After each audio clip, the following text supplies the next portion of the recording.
Good evening and welcome to Mindful Live 307. I'm your host, Nathan Springer. Thank you for being here. It is the 9th of the 11th, 9/11, 9th of November 2023, and I'm here chilling with you. It is Thursday, and on Thursday we're just talking about the topics that we that come up inside of the live. So that's what we're doing here. Anyone willing to jump in and discuss? That's what we're doing. If you want an example of true violence based on politics, look at Jamaica in the 70s and 80s, and not only Jamaica, Guyana, our neighbors to the south, they have the violence on the political level and the racial level much more than us. And to some extent, they have a lot of similarities with us. The main ethnic racial groups are similar to Trinidad and Tobago, but when it comes to their elections and their cohesion between the races, it's a lot different. I meant Pakistan, sorry, not India. And why prime ministers never last? Well, Pakistan is the... If you look at a lot of things in the world with the historic knowledge, like think about many of those areas and understand the history of those areas and look at some of them as if the empires never died. So Pakistan would to some extent be the eastern front of the Arab Islamic Empire. If you look at it like that, that empire stretches from northern Africa, across all of North Africa, up going into Europe, touching with Turkey, and then across Asia, stopping at Pakistan. And you could understand why India could feel like Pakistan is the edge of a front that wants to push into them and take them over. Because historically, that is kind of true. That is exactly what that has been for a very long time. And sometimes people look at this with the history of one decade and not understand that some of the people in those areas understand that the history of those areas goes back thousands of years and they live accordingly. So, like some people don't understand the bacchanal with Iran. If you look at a world map, you could understand what's going on with Iran pretty well. There's a reason that the Persian Empire, which was centered where Iran basically is right now, was a very powerful place. And why there were so many battles over what was the remnant of that area basically.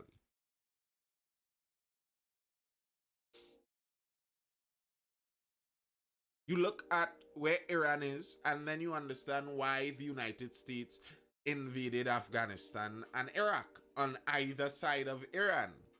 Like, oh, well, that kind of makes sense now.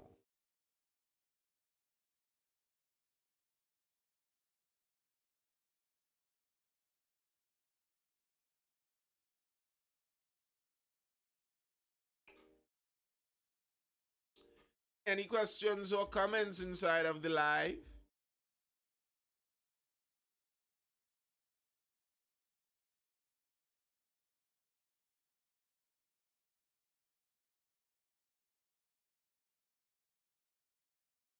Mm-hmm.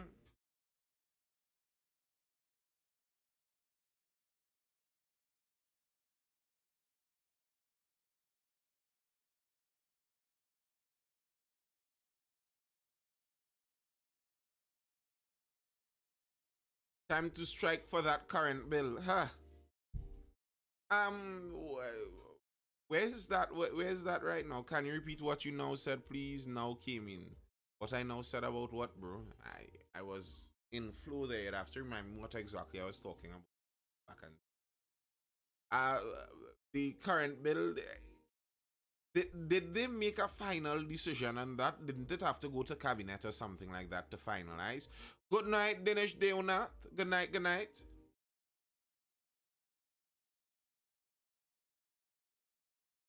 Oh, I was talking about if you look at geographically where Iran is, you would understand. It would make a lot of sense to you. Good night, Cardell. It would make a lot of sense to you why the United States invaded Afghanistan and Iraq, because they're literally on both sides of Iran. Afghanistan on the eastern side, Iraq on the western side, and Syria is right also tucked in there on the western side too. So you understand a lot of the reason the United States had vested interests in invading those countries. If you see the geography and where Iran is, and Iran controls a very strategic chunk of land between Iran and Turkey. That's a very very strategic chunk of land globally for Europe, Asia, Africa. The ability to have say in that region that Iran and Turkey control. There's a lot of power to that historically. Countries or empires that control that area always retain a lot of power. Geography gives you power. The reality. That's why people fight over land. To some extent, many say what's happening in Ukraine was a land fight. Ukraine, the eastern part of Ukraine was blocking off Russia from accessing its only all year round warm water port in the Black Sea. So they wanted that land to be able to access their port, and Ukraine had the land, so they had to take it. I saw a lot of countries in Latin America not paying back IMF. Argentina switched to the yen now. Well, Argentina been doing that, eh? Argentina and that snatch and run motive a while now, because Argentina is obsessed with leftist doctrine, and it's like they're an addict. They can't help themselves, and I think some of it has to do with the culture that Argentina got inbuilt into them with Don't Cry for Me, Eva. What was her name? Eva and her husband, I forgot their surnames. The leaders in Argentina for a significant period of time during the 20th century, and they created a culture of leftism in Argentina. It's like Tobago. Like imagine Tobago, imagine an entire country running on that kind of Tobago mentality, where they believe that the job of the government is to supply everything that every citizen needs. They employ 3/4 of the workforce. They have goodies giving away left, right, and center. The reality is the finances of that isn't sustainable. So they keep running into the same problem over and over and over and over. They keep borrowing till they can't borrow anymore, and then they're forced to go into very difficult times to pay it back. Then they say they can't pay it back, and they run away from paying back the loan. And then the next couple of decades pass, and they do the same thing over and over again. Normal thing. Yeah, Bill. Right. Good night, Matic boss. Why Gaddafi was killed by United States? Well, there are many reasons why that might be. There are many reasons. Some may say that it may have something to do with attempting to move away from the U.S. Reserve being the main oil money, attempting to get a gold backed African currency. Some may theorize that may have something. Some may theorize it may have something to do with the fact you as a murderous, evil dictator also. So that may have something to do with it. Always remember, when you're looking at a lot of these things, it's not the cartoon version of things. This isn't your Saturday morning cartoon show where it's the good guy versus the bad guy. It's a clear hero versus a clear villain, and the villain just wants to watch the world burn, and the hero has a beautiful hero arc story telling why he's just a good guy for good guy's sakes. Many of the times it's bad guy versus bad guy, or bad guy versus worse guy, or who could tell who is worse? They're both very bad together. In World War II, the communists were fighting the Nazis, and neither of those were particularly rosy bunches of people.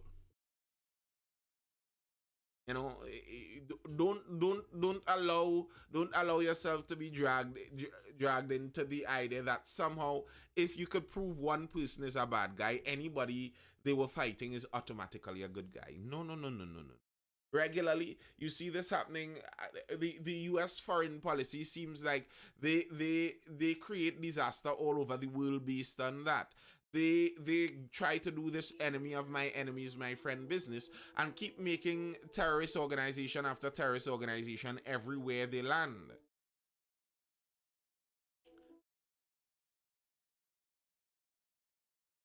That is true, Trini Hotep. That is true. Some people and some people don't get that. They don't get that reality sometimes. Like Gaddafi ethnically was not sub-Saharan African. Keep that in mind. He was not a sub-Saharan African. And it was widely noted he was racist against sub-Saharan Africans. He didn't particularly like the cut of their jib. But I mean, he would take the benefit where he got the benefit. And some people act like they can't understand that even within areas there's bias and prejudice. Even the Rwandan genocide, you couldn't tell the difference really between the Hutus and the Tutsis, but they didn't like each other either. So I mean, there's that all over the place. The idea somehow that those people all are loving good people. When Gaddafi failed at Pan Arabism, he tried to do Pan Africanism, and that failed too. Ironically, did have a crush on Condoleezza Rice. Yes, I heard about that. I heard about that. He had a thing for Condi for whatever strange reason. Tell the people good night. Say what's up, folks. What's happening, people? What's happening, people?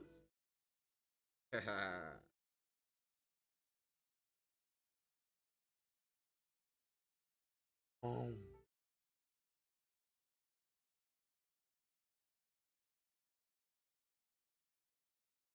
Yeah, I think that's one of the best lessons to learn, with geopolitics. Bad guy versus bad guy many of the times. Don't look for the good guy there. Don't look for the hero and villain story. That's a comic book. That's a comic book you read. That's not how reality often shows itself to be. If you're looking for the good guy, sometimes you're looking in vain. Africa history is extremely interesting. Not everything should be about slave trade taught. I agree. And Africa, humans originated in Africa. Nearly regardless of what view of the origin of humanity you look at, which religious view or irreligious view you take, humans originated in Africa. So the idea that African history and conversation could only be spoken about with regards to the slave trade, and not just the slave trade, only the transatlantic slave trade of the last 400 years. I mean, that's so limiting and myopic. You're closing in the discussion on Africa. Spoiled. Good night. Yeah, she gone in again. I think he was killed because every citizen was well taken care of and his determination. Right. Sure, sure. That's why he was killed. Like, don't buy that. Like, come on. That's not true. You you honestly believe that Gaddafi was some kind of Jesus incarnate, and all the citizens of Libya were well taken care of, and no one in Libya was upset about anything Gaddafi was doing? No, that's not what happened.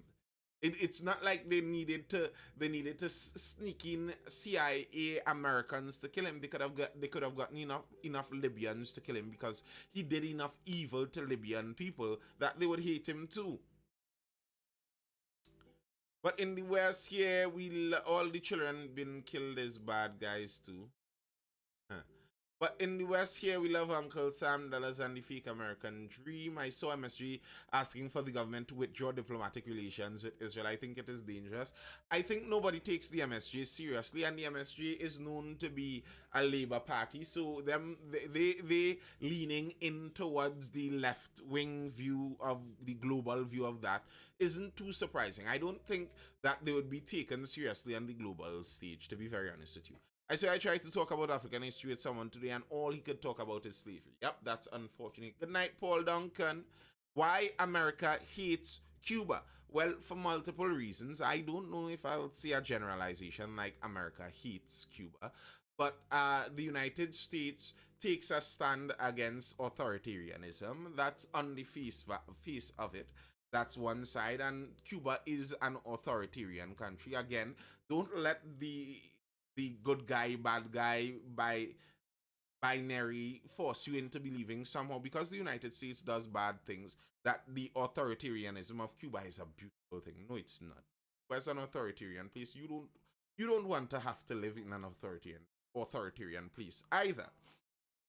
But there's also bad blood because the a lot of the regions in the US influence United within the US geographical influence, like Cuba, etc., the US capitalists were expanding there and making a lot of money. And then when the left wing side of things took over, the US capitalists lost a lot of money. So there is bad blood there too. So yeah, that's a reality. Gaddafi enforced control, but he wasn't a saint. Do you believe in creation or evolution? I don't think that the two are necessarily mutually exclusive. Uh, what is good about diplomatic relationship with Israel? If you have to ask that, I don't think you're being fully serious. Kevon, we shouldn't be picking sides at all. That's where I agree. That's a diplomatic issue between Israel and Palestine.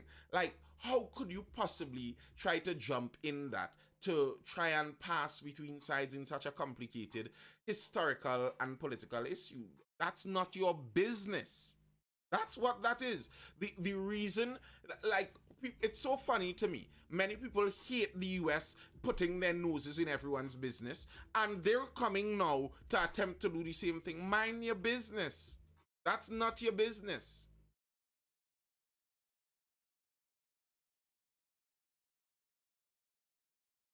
There's no society where 100% of citizens agree with their leaders, correct?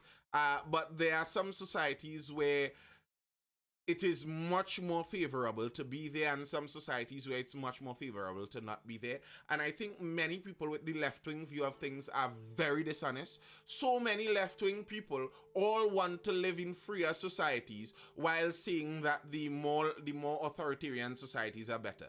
There are so many there seems to be so many left-wing people living in free societies talking like about wanting to go to Cuba, but you don't see vice versa. Like, go to Cuba and live there by all means. Go to Venezuela and live there. Go to any one of the Arab countries and live there if that's your view, by all means. We should hush him up before Big Daddy tell us what to do. Just have be human to jump. Okay. Trinidad and the Caribbean should be looking to bring supply chains closer. I agree. Nathan, have you ever traveled to the Middle East? I have on more than one occasion. Great, brother, great. Socialist states always are dictatorships. Pretty much. Socialism could only function kinda with that kind of authoritarianism. It's the only way you could take money from people. Socialism works by taking other people's money and redistributing it across the society. The only way you could do that is by having the authority to do it. You kind of need to be pretty authoritarian to do something like that. The idea that everyone is going to do that voluntarily is a lie. That's why libertarian socialists they're lying to you. Somehow we're going to all willingly and freely give all of our excess money to politicians who are all going to magically redistribute it perfectly throughout the country. That never happened.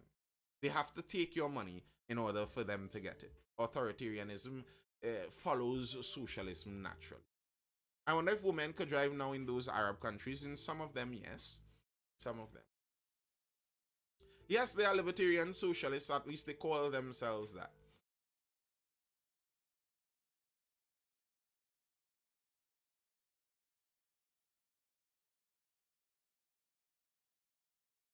Mr. I don't believe that you would prefer to live in those Middle Eastern countries than in a Western country. Most Western opinions on the Middle East is based on media news and movie bias nonsense. I know Trinidadians living in those countries that refuse to come back home because they're living good. Okay. I know Trinidadians living in some Middle Eastern countries But you could look at the net migration and it tells a story by and large. You could look at the general direction people move in.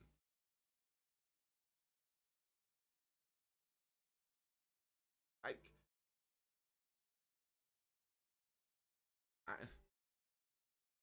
I don't know what else you could say about that.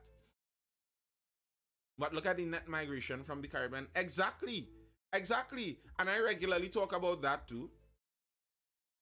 I regularly talk about that too. You look at the net migration from the Caribbean and it tells a story. The the, the free market opportunities of the United States are more alluring than the closed market less opportunities of the Caribbean. That's a fact. That's why people leave for economic reasons. Lots of people enjoying Dubai. Yes, that's true. Lots of people are enjoying Dubai. You know, here's an interesting thing about Dubai. Do you know what when Dubai expanded to so many people enjoying Dubai? When they adopted British common law systems. Dubai has what they call that they call it a special economic zone, SEZ, I believe they're calling them special economic zones, and they're trying to do that all over Africa because Africa has a lot of this left-wing policy and Islamic Sharia law policy that makes it very difficult for business to expand. So what they did, for example, in Dubai is create a special economic zone where they brought in British law lords. They hired all British law lords to come and draft laws to create that special economic zone to allow that area to get the economic boost. That's why it did it. So it's not the common Islamic laws and practices that is making Dubai such an alluring place.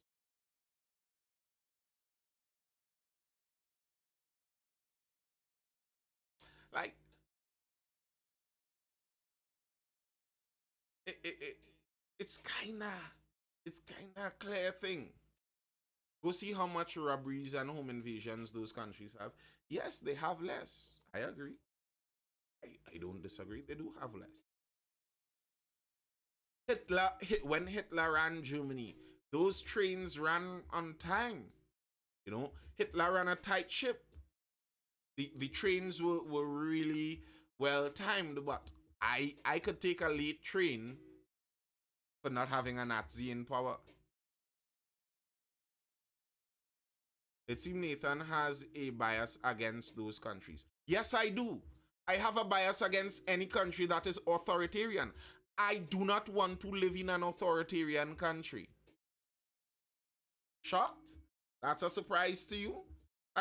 I'm not going to hide about that or deny it. I don't want to live in an authoritarian country. Now, I like the fact that they maintain some of their more conservative views. I like the fact that they are a bastion against the ever swaying modernist ideas. I like that. I like many things about authoritarian countries. It's a beautiful thing, the way authoritarian countries could snap their fingers and get things done. That's wonderful. I still don't want to live there. But you don't live there, the people of Saudi complaining. Well, that's the problem, isn't it? They can't. That's the problem. They cannot. They live in an area where the leader is the ultimate leader, the supreme leader. They live under a monarch. You complain at your own risk. You die in Qatar while the stadiums are building for the World Cup. So is Saudi Arabia not a monarchy? Azad Mohammed says like Rowley. This is the nonsense that I despise this nonsense. I despise this nonsense. This is again the thing where words no longer have meanings. Somehow Dr. Rowley is akin to a global dictator. I could sit here and say a laundry list of nastiest of things about Dr. Rowley. He could see it in the morning and dislike it how much he wants, and there's nothing he could do to me about it. We are not living in the same place. You are being dishonest. Who commit more war crimes than the United States? Huh. You see, you all say these things, but you don't believe it. You all say these things, but you don't believe it. If you had an option, you will move west to the United States and you won't move to live under Sharia. It's so funny.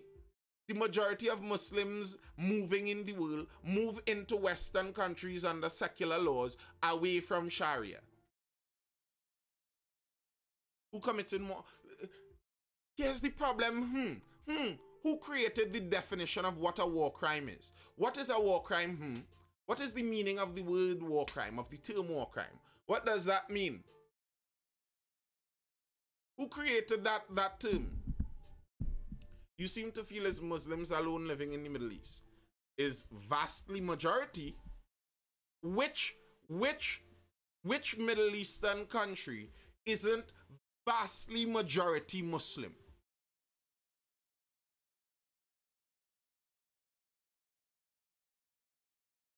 Which one? There's only one, Israel. And many people don't want that to remain so. So, like, for me, I attempt to be honest on these things, you know. I, as far as I can see, I search myself. I look in at myself. I try and analyze what I'm saying, what I'm thinking. I don't think it's just based on bias I'm talking. I'm looking at the facts of the situation. I'm looking at the facts and how people act, how people move. People say one thing, but their behavior doesn't lie. It's regularly said in psychoanalysis, when you're looking at something and you can't understand what someone is saying, look at their behavior. Their words might lie, but their behavior regularly tells their incentives much more. Israel isn't a Middle Eastern country. Mr. I think you don't know what those words mean. I think you don't know what those words mean. Some people would call it Near East, but Israel is pretty much Middle East. That's within the block of what is considered Middle East. Some people occasionally say Near East, but it's Middle East. That's occupied. All right. Okay, sure. It's occupied land. Occupied. So none of the other Arab region is occupied land. Iran isn't occupied land. Turkey isn't occupied land. The capital of Turkey wasn't Constantinople, named after Romans who named by the Roman people. Rome is in Italy. So is Turkey occupied land? Who knows? All those things. I know you said what you said, and what you said has no meaning. What you said is just a narrative that you heard. But literally, bro, like the whole point of Egypt being an Arab kind of dominated country is the fact that Arabs conquered. It's all occupied land. Like Egypt is an African country.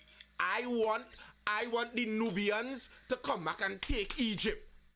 It must have no Arabs and no Berbers inside of Egypt. Egypt belongs to the Nubians. Where are my Nubian queens? That's supposed to be ruling over Egypt. Egypt is occupied land. Where the Nubians? Chase out the Arabs and the Berbers. Yeah, a full Nubian state in Egypt or nothing. Genocide. No, but that's funny because Nathan, currently Nathan, in like 90% of Egypt's population is fully Egyptian. Like they can trace back their lineage to the dynastic age. It's just the fact that the Arabs are in control of the government. That's how it goes, right? Egypt is fundamentally a dictatorship in that sense, and they have been so for a long time. For a long time. So, is what do you mean?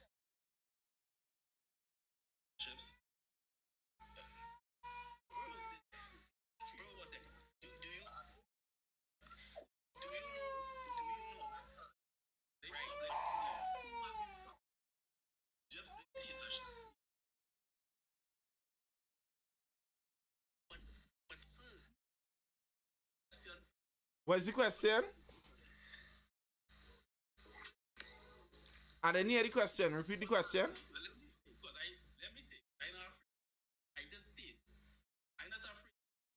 What's the question? Propping up. You say propping up. Who has been propping up the Egyptian dictatorship for the last 50 years? That occupy land. If you want even kind of here, Mm-hmm. the same Arab, Mm-hmm. they claim and conquer Egypt, and Mm-hmm. the Arabs as is Arab alone Egypt. But Israel is not Israeli people alone living in Israel. Well, that land.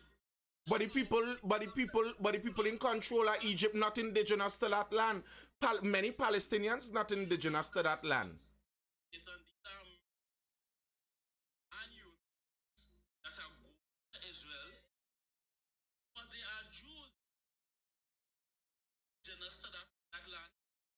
Right? No. You're not understanding their argument is that they were indigenous from thousands of years ago. That is where their lineage is from. So that argument is irrelevant. Same Palestinians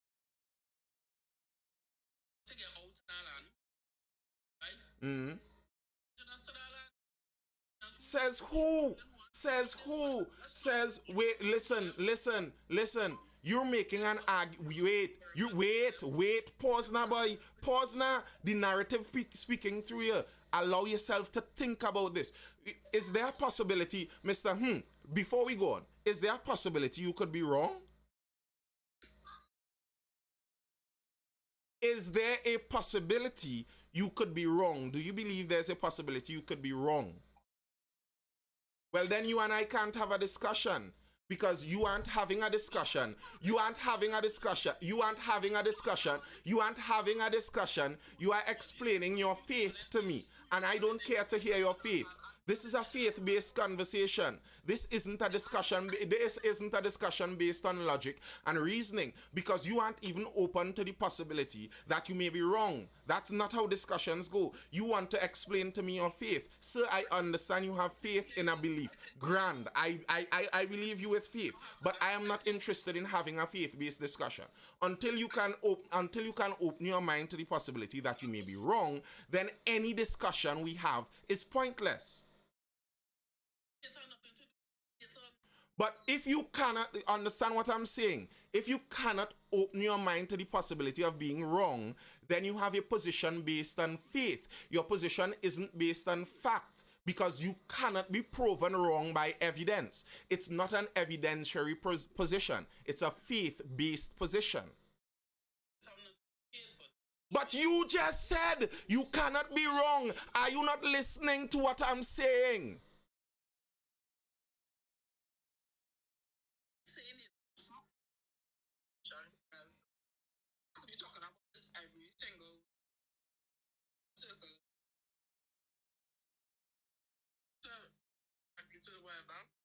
There's no change enough.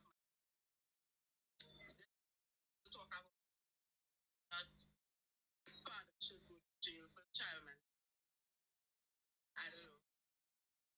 I can't do Israel, Palestine again and again. Thousands of years. Correct. It will. Israel is not anywhere and Palestine anywhere. Stay there and they will fight among themselves because them is brave enough to kill out. It's not brave enough, they're trying to do it. But it's very difficult to kill out somebody after actually kill them out to kill them out.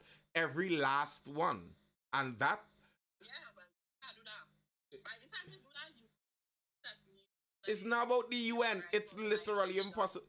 The Romans tried to do it, but the Romans tried to kill out the Gauls and the other European tribes that were there, and those tribes still existed and created Germany and France after that. So it's not something that is generally possible. You know, Kervon, that's literally the point I was talking about when they were talking about MSG saying separate from this one and that. Like, bro, that's not your business. You don't know all the facts of the matter. And when you hear people that speak about it, you hear they don't care about the facts of the matter. So you aren't going to drag us into a global conflict over something you hold based totally on a faith-based position, no kind of evidence or logic based on it. You cannot drag us into a global a conflict with that. No, no, no, no, no.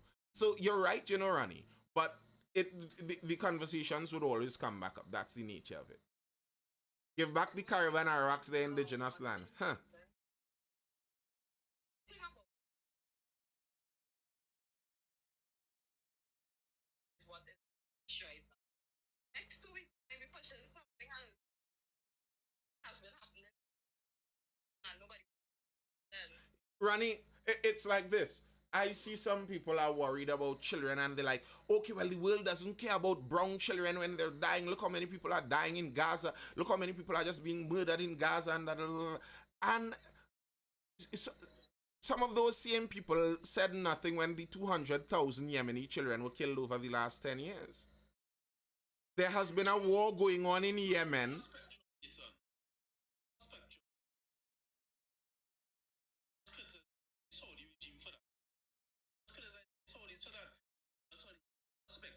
I'm not I'm not talking about my spectrum because I knew the war was going on in Yemen. But there was no 10,000 person march going through the streets. MSJ wasn't jumping in the mouth in Trinidad so that Trinidad takes a political stance over what the Saudis are doing to their neighbors.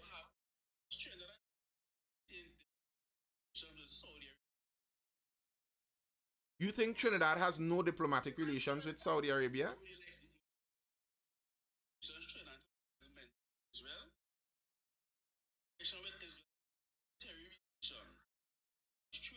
Okay.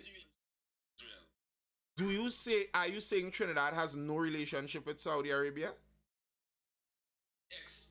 I'm not asking about to the extent. Do you say that we have none? So if we have one and the Saudis are doing bad, how come no one called for that separation? Because they didn't care about it, because the media didn't tell them to care about it. That's the problem. And I am not one to buy into the belief that somehow we actually cared about all the same. No, I could look. I pay attention to these things. I literally read news daily. I could see when people call for something. They weren't calling for anything. There weren't marches happening. The normal anti-war people who are always anti-war and are always speaking about wars all around the world, they always spoke about the Yemeni war and the fact that the United States was sponsoring the Saudis to do what they were doing to the Houthi rebels in Yemen. Many people who were anti-war spoke about that, but the general people, there were many people who are talking about it's based on faith. How dare we must speak up when fellow Muslims are dying across the world? They didn't speak up. The people in Yemen were Muslim too. So it's media. It's the media. Let's not be dishonest. What is the Jewish population level in Trinidad? Not very large. Free Palestine, free Congo, free Sudan, all oppressed by Zionist state vibes. Yeah, Ronnie, what was the question?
is Israel in charge of Gaza?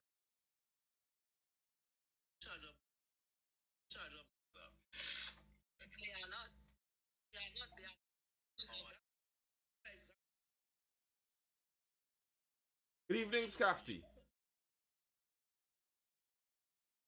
democratically how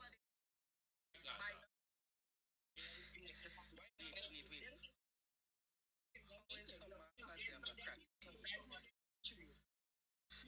for a government for a government to be democratic, they have to hold elections. Hamas hasn't hold elections in 2006. No, well, sir, but the Cuban, no, the Cuban government was elected too.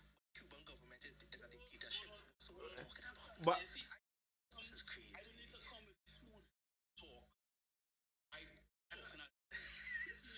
This is crazy.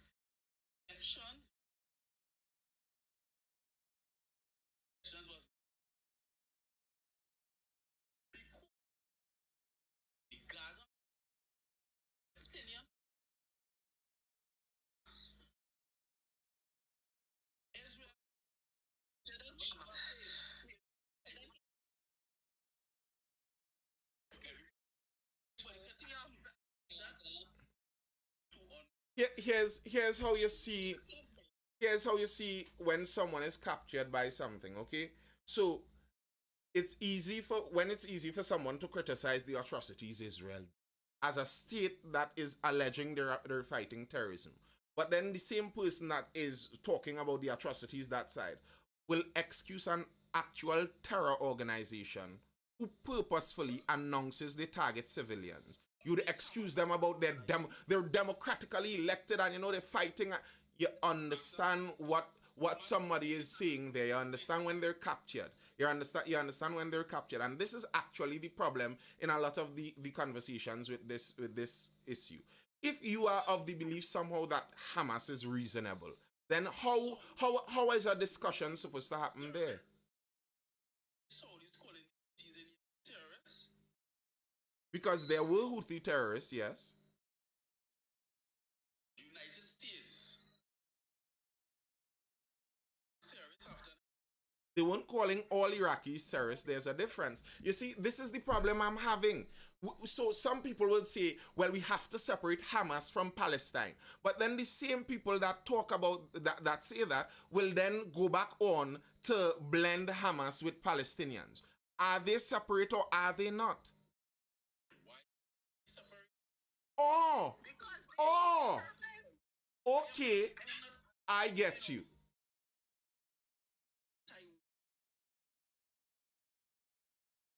So then, why are you complaining about what Israel is doing? Just know something. And I have had this problem.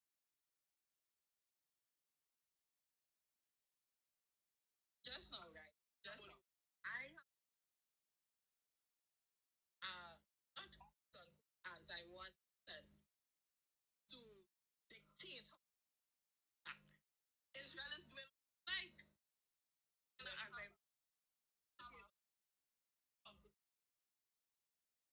it Hamas like sorry, I get And seek I was asking you Hamas being other land. Jews also Jeez. That's life, Wait. You understand? That's the complaint that the Jews have too. That the Jews became refugees in Europe because the Romans kicked them out of their land. That's life. That's the history of the world. And okay, wait. You're saying you're not wait, nah boy. You're saying you're not anti-war. So then them coming to try to conquer the land is just par for the course. And if they are able to do it, then who are you to complain if you aren't anti-war? This is just par for the course.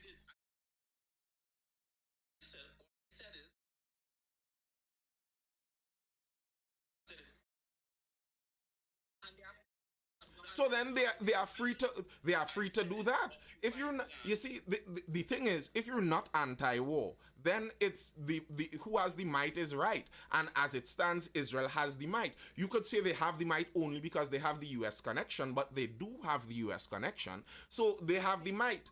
So they're right. Then there's no debate to have here. Should be upset with Hamas in the same breath. Should be upset with Hamas. Well, it's not that people are upset with Hamas per se, but it's a cause and reaction business. Okay, Hamas did what they did. Well, Israel is doing what they're doing. Just be quiet and watch it as a audience. And there's a statement that said people. I don't know what statement really. No, the statement doesn't irk me, you know. The statement doesn't irk me, but I just find the statement revealing because it's a loaded term that doesn't really bear any concrete meaning. All land is occupied land. All land. Humans originated in some spot in Africa and moved across from there and occupied land. And then one tribe occupied it after another tribe, after another tribe, after another tribe. If you are to believe in the general theory of evolution, the modern human has been walking around this planet for something like 300,000 years, killing each other over and over and over the same pieces of land. Blood-soaked land. So all land is blood-soaked and occupied. So it's an irrelevant term. It's not that it irks me, but when somebody says the term, I understand that, oh, that's the view you're coming from. You're coming from the view that Hamas is right because it's occupied by Israel and Israel is the wrong one. But to me, if you're pro-war, there's no occupied or unoccupied or indigenous. It just might makes right.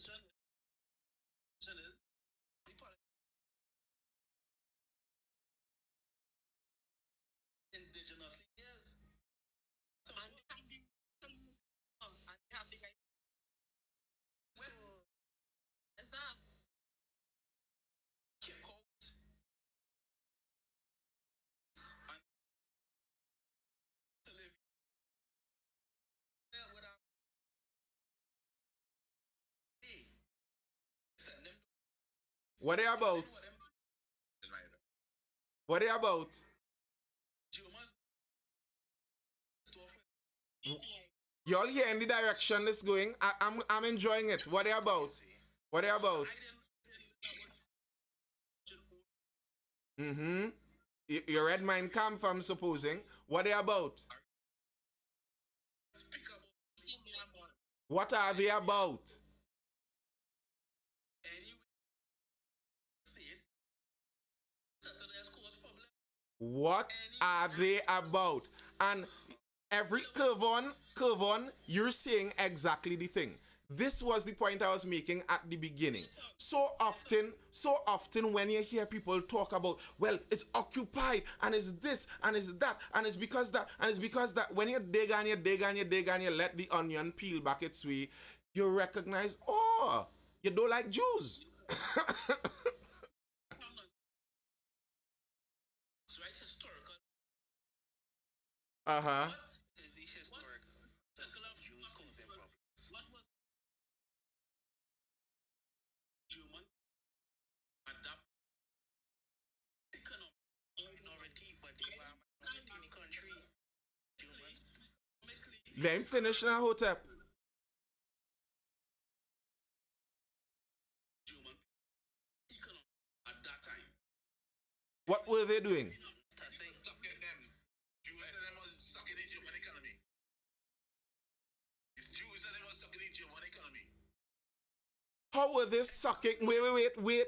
How were they sucking the economy? And I asked you Jews to finance the war, and they refused to finance the war. He said, but how could you be in my country, my fellow men fighting war, and I don't want to support us? And I really telling them. Oh, so it wasn't they were sucking the economy as you wanted the money and they didn't want to give you the money. That's not sucking the economy. How were they sucking the economy? That was, but it was part of sucking the economy. How? They were the bulk of the money. I went to Israel fighting wars. The finance the war. So it's not wait. That's not sucking the economy. That's being successful in the economy. And you understand. Listen, this is such an envious, seditious, little evil thinking. Eh? Are you saying that the successful people in a country, In Germany. and because they were the successful bankers and middlemen, that means they deserved death? All right, look, is it taken off, not putting How? It's not true. That Wait, Ronnie, wait. Let him explain. I want him to explain. How? clean as the same men here taken off. How? This man, simple. man's not so not so Ronnie, wait now. You'll explain that after. Let him finish. I want him to explain before we go too far. Explain. Say what's in. Mm-hmm. Make up. Then just hang on this. And I went and live. Son read it. Right. Mm-hmm. Never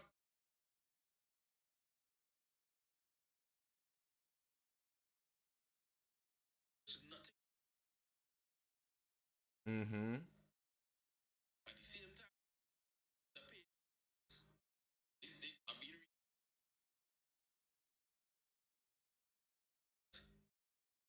they're not contributing back to society.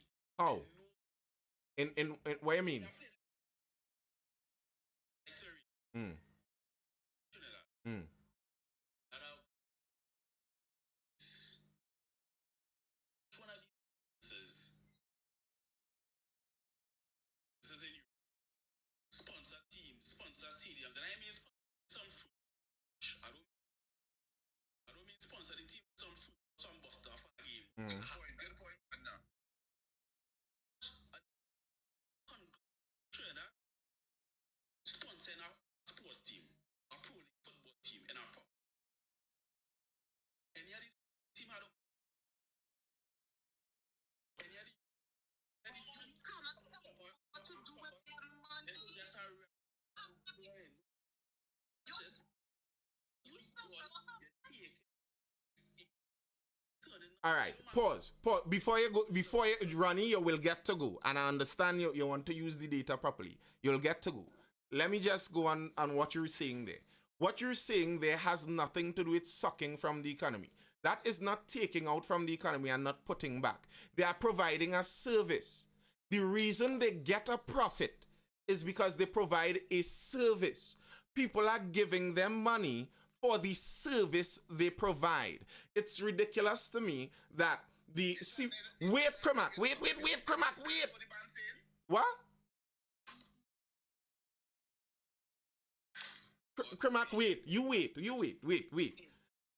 You're providing a service. It's ridiculous to me that people will watch, for example, the Syrians come here, they sell cloth. You get the cloth that you could not have gotten another way.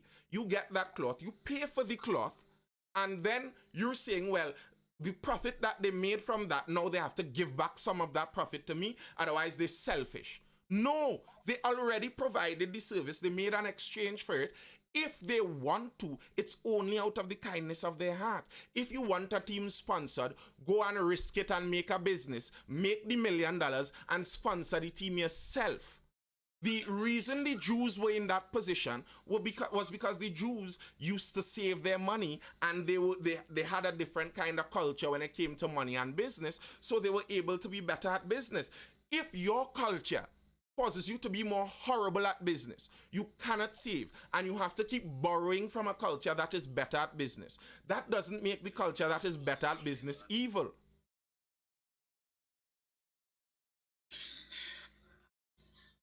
I just saw the so it is. This is how it is good. And you what that's go ahead, Ronnie. Because so you tell them, and you must and to answer your questions, what society yes needs to see to provide a service, not only that, provide an employment. For the employment, like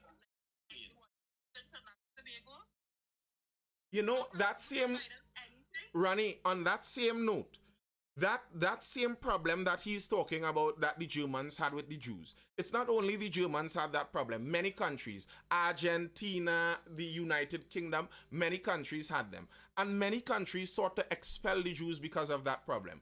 Many of the countries that expelled them begged them to come back within short time when they did it.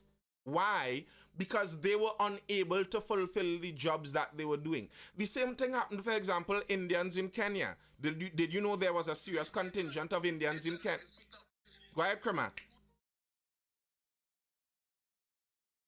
Go ahead. Now, what the fella saying, I agree totally with the fella saying. The draining economy. You saying that they helping the economy, they were successful in the economy. But if you hiring your own people, you are immigrants in a country. First thing first, they become the top 1%. Your daddy is even. How do they? Wait. You're skipping a big part. Wait. You're skipping. Don't browse over that part. Never finish. No. Before you finish, how do you become that? As an immigrant, how do you become there? You go through the thing, you go through the struggle, yes, be successful. Tell about it, you can't just come and have somebody country as an immigrant and not give back. You have to give back your training economy, you're selling back the money to your homeland. But the Jews had no homeland back then. You're not giving back. But the Jews had no homeland. So where were they sending the money?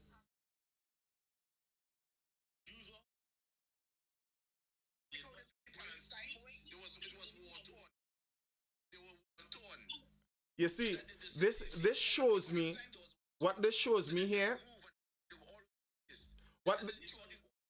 What this shows me here is many people don't understand economics. So at the same time, you're saying that they're hoarding their money. That's what they're doing. That's why they're not giving back anything. They're hoarding their money. But then you're surprised that they had money to lend people, that they were money lenders. Can't you see 1 + 1 = 2? Maybe if when you made some money, you were able to keep it and not splurge it, you may have been able to lend some people too.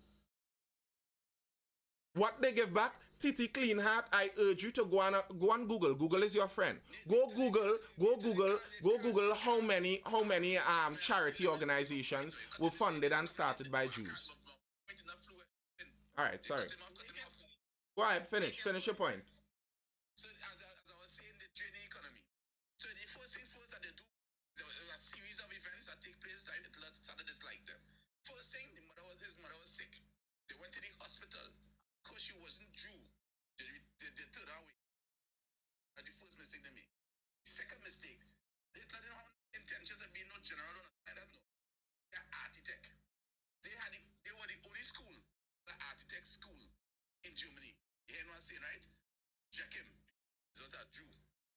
And it was series after series. The father was a general, and the father keep on the Jews and them keep rejecting, give them money, finance them for the human people fighting, and it will become his father forced him to be a general now.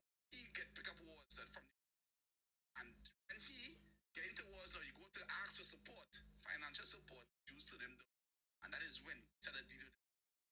And he said that those are not the original Jews, and he started go down to the not the original Jews, and he started push a narrative against the Jews, and then they come in the Holocaust. What I bring up, say all this right to say to the Palestinians, is not what happened to them in the past. Speak about America giving them support. I say this, giving them, you see America giving them full support.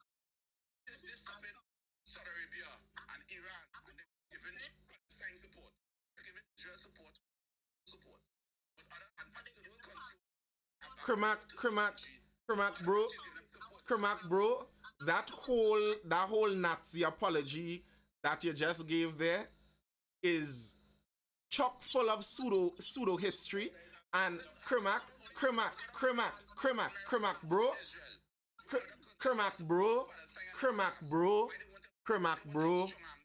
bro, yeah, I'll let you finish your point. Bro, what you just gave was literally Nazi apology. That's literally what you just gave.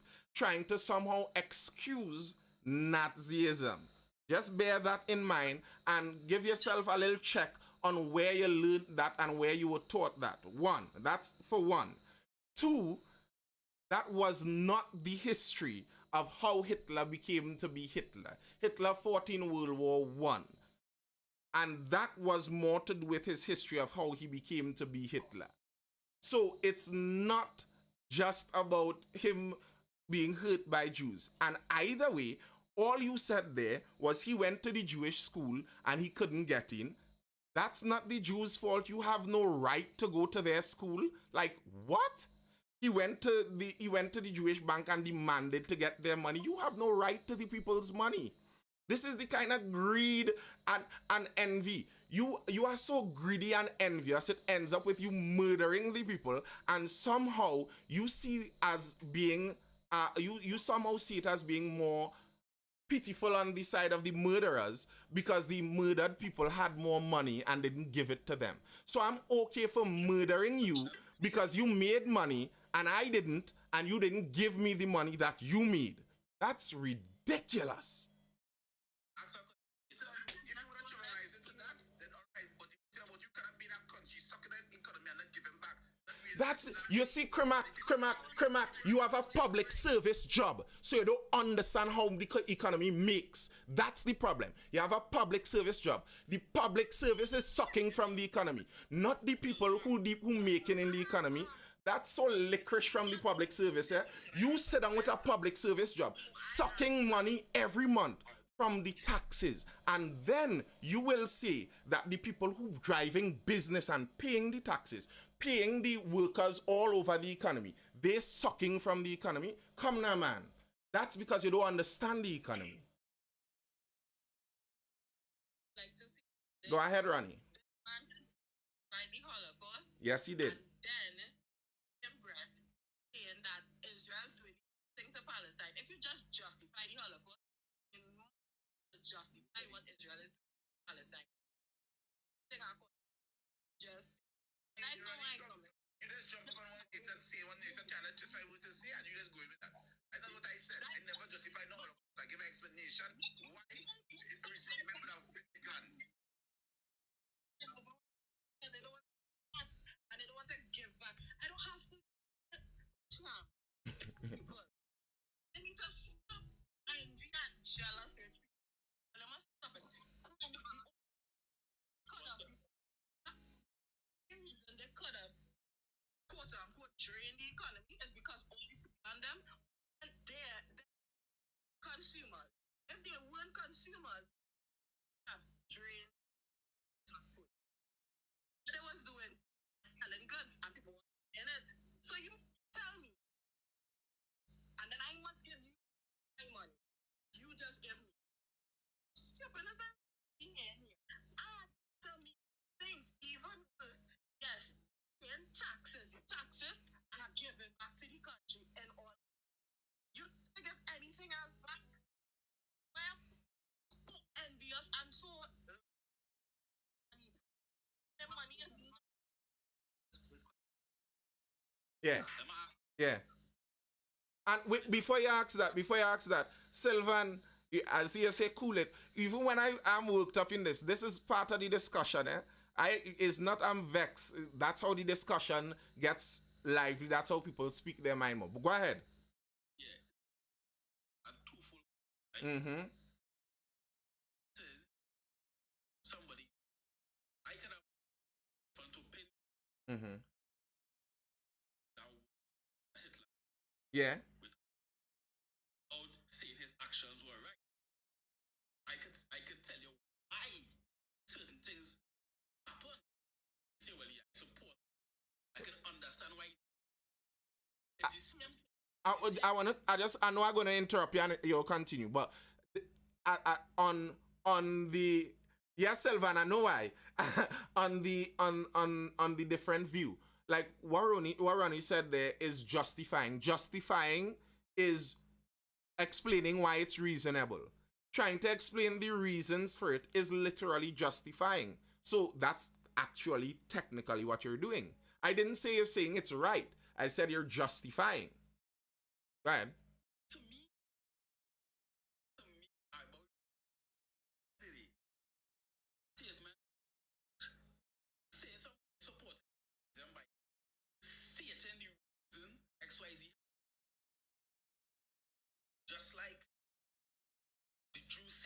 Anti-Semitism. Talk against Israel, anti-Semitic. I don't have to be anti-Semitic Israel. But you are anti-Semitic. Anti-Semitic Arabs is Semites. Yes, we spoke about that before, though. That's a technicality. We could go on that technicality, but we understand what people mean when they say that. But you are, by the technical definition, you are anti-Semitic. You believe that the Jews suck out the economy of other places. That's why they were kicked out from place to place, and that's a true thing. That's the anti-Semitic trope by definition. The history I Okay, well, you know what that's like saying? That's like the racist KKK guys saying, well, I read in history that these niggers are savages, and I read that they murder most people and they're the most violent people. So when I say I don't want to live next to the niggers, it's not that I'm racist. I'm just talking about the history. Niggers are violent people, and I read it in history. historical was wrong. Do the niggers commit more murders? And I know Yes. The answer is yes. So the KKK could plausibly say, I read the history, and it's not that I'm racist, I just speak in the history. And listen, let me let you know, I follow a lot of them. That is what they say, just so you know. The same justification that is used on the anti-Semitic side is used on the racist against black side. Just so you know. That same justification. Everywhere these black people go, look at it. And I follow these people on Twitter. I like following them. I like seeing it. Well, to some extent. Everywhere these black people go, they cause problems. Look at the statistics. In every country where black people are, they overrepresented in violent crime. And you look at the statistics, and that is kind of true. So then, should the black people be kicked out of Europe?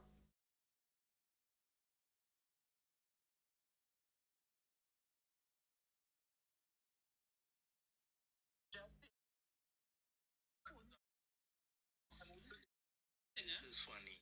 This is funny. allied Germany.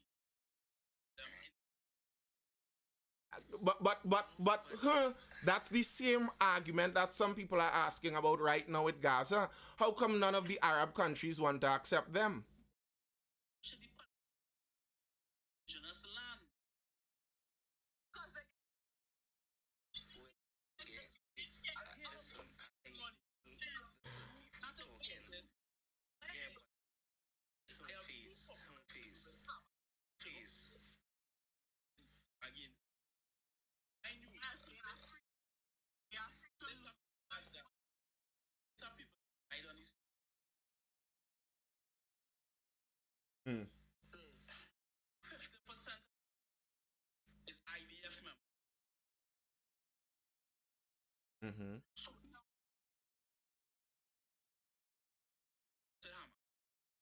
targeted military. IDF listen, they don't need But they release But Mr. Here's the problem with that. If it was mostly civilians, would you have had a problem with Hamas then?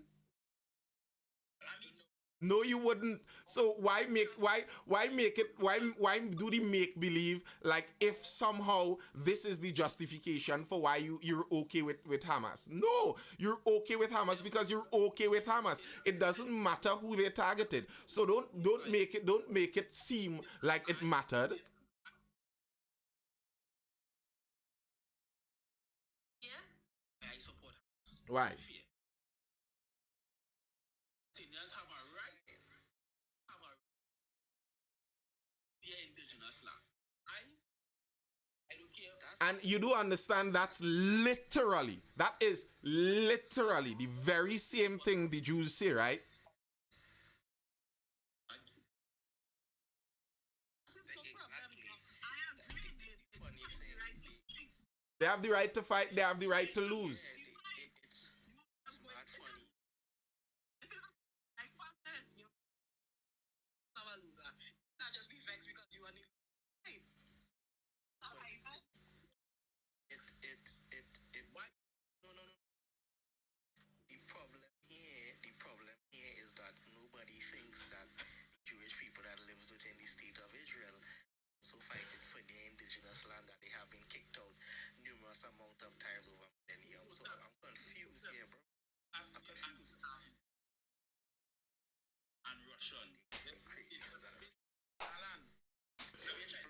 It's the funny thing to me by Trini Hotep. It's the funny thing to me. The people with that trope about them being Europeans and Russians and all of that, they seem to forget that there are Jews in Israel from all over the world. There are Moroccan Jews, there are Ethiopian Jews, there are Algerian Jews, there are Iraqi Jews, there are Egyptian Jews, all of them right in Israel. It's not only European Jews.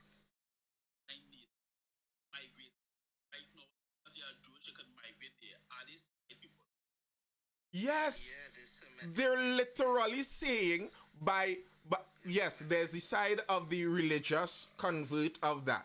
But the vast majority of them are saying that their heritage is Semitic and they want to go back to that Semitic homeland.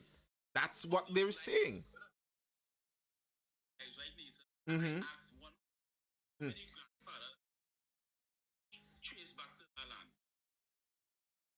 But that's not their claim. Their claim, but you know that. Their claim isn't that their grandfather was there. Their claim is that their foreparents were there.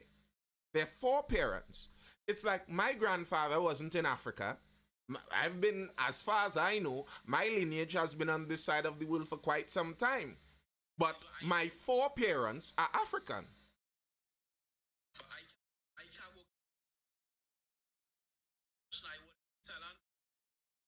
Because you don't have because you don't have the power to do it. But let's say somehow we were all keeping our tribal links and we found out that we all came from the X tribe and we want to go back to that area. And we go to the US State Department and somehow we convince them to give us the political and military backing.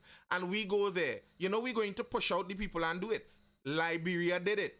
That's what the US did in Liberia. That's the point I was making. That's how history was done. It's a common thing in history.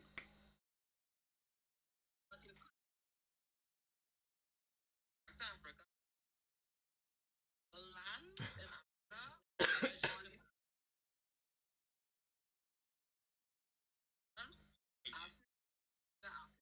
they are allowed to come back and they will let you. Can't say that. Ah. This is funny. American,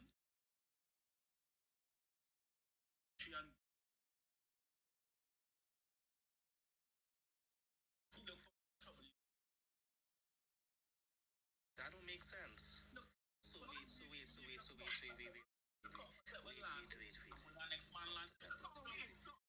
That's not how it works, bro. That's not how it works. That's not how it works.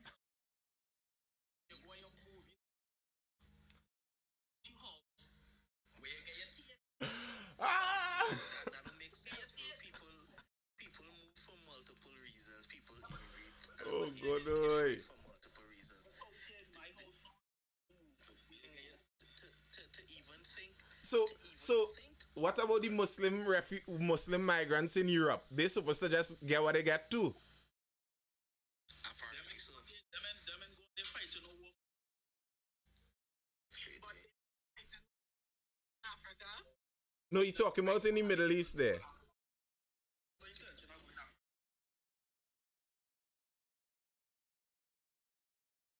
I have a question to ask. Why is America so heavily invested in Israel? Why does this support them and back them so much? They have They want to ally in the Middle East. That's it. They want to ally in the Middle East. I would like to answer that question, Nathan. there are a variety of reasons. Noise are trying to cut out the noise. They And are- with you, Nathan, Okay. can you just give a intellectual answer? There are a variety of reasons why they say so. One of the reasons is that The top reason. I don't know what the top reason you're looking for is. The top reason that they say is because it's. You give reason. You give me your reason. I don't think there's a. You give me your top reason. I don't think Why that. America so it is to seek the interests and Israel themselves. I don't think there's a singular top reason. That's literally the point I try to make in nearly all of my shows. That these things are not that simple. These things are not that simple. Israel is an outpost of the Western liberal hegemony inside of the Middle East. That's probably the primary reason. Israel is an outpost of the Western Empire, if you will. The Western hegemony, the Western liberal order, the New World Order, they call themselves that to some extent. That liberal order that has the United States at the top controlling that petrodollar system, the outpost of that in the Middle East is Israel. And that's a large reason why. Also a large reason why. Also, a large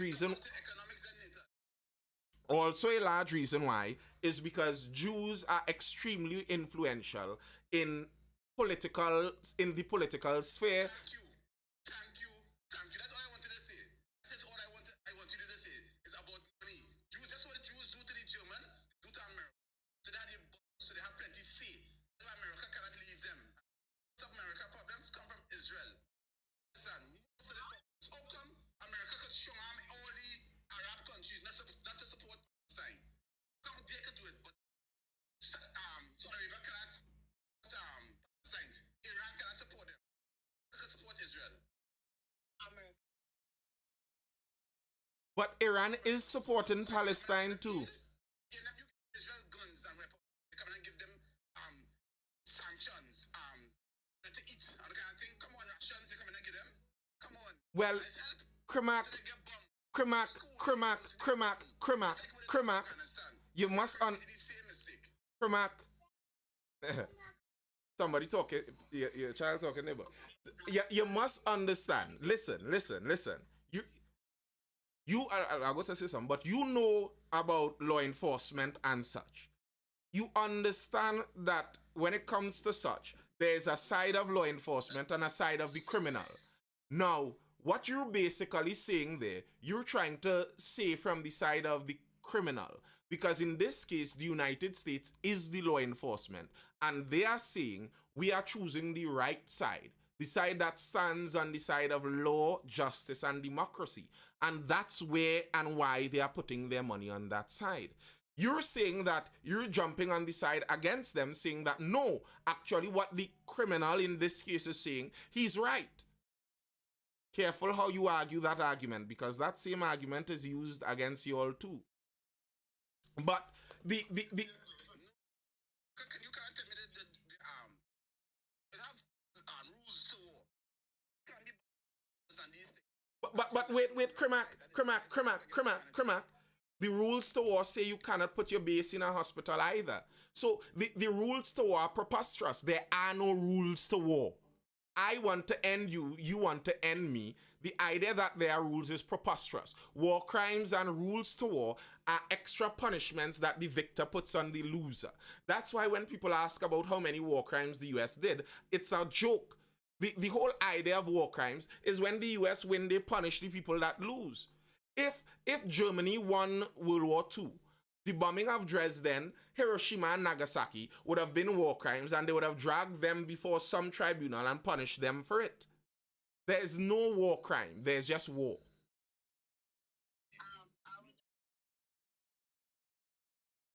What's that? ICC. Yes, I know.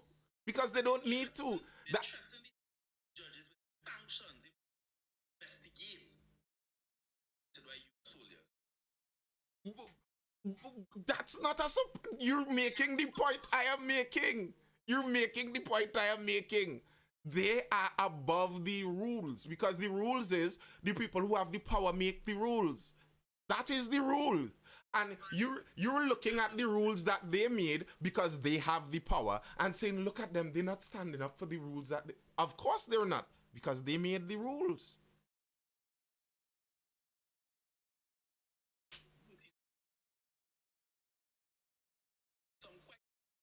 Nobody is playing along with the rules. That's the point. There are no rules. You're making my point. Sorry, Ronnie. Ronnie, go ahead. My bad. I would just like to point out, I have learned several, like watching different interviews and stuff. Israel shouldn't be in the place because in their schools or whatever, they should go on foot. And then when they go by foot, same college, Israel sending soldiers into our country. So it can't win, and you must dictate every single thing that they do. So just now, I am a that just play out itself. But I don't have a side, but if you know you have it, I am a decider. If the lash, if you hit, if you cannot tell me, and you tell me how hard I could hit you, that's a and a boy. You will tell the boy. So in that, that's all I can.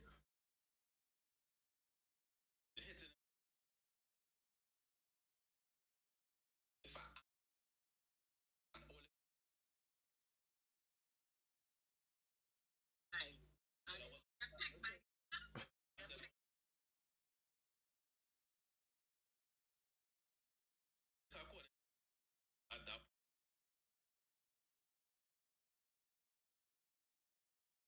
No, but he was a terrorist. He was. He actually was.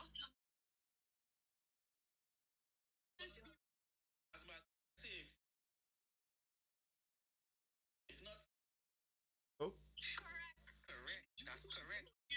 But but understand something. Nelson Mandela picked up his non-violent thing after the fact. Exactly. Like the ANC, like when the ANC was first formed, the ANC was a militia group. The ANC was bombing left and right. That's terror. No. You're not understanding. You're not understanding. You see, I could understand Nelson Mandela. The black South Africans were getting shot in the streets from a state. Understand this, right? Because you're cutting off people who so understand this. South Africa was actually an apartheid state. Israel is not. So there's the 20% of Arabs that live in Israel are not being taken out by the state.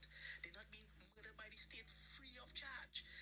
So Mandela had a point to be to bomb places because, of course, black South Africans wasn't even human.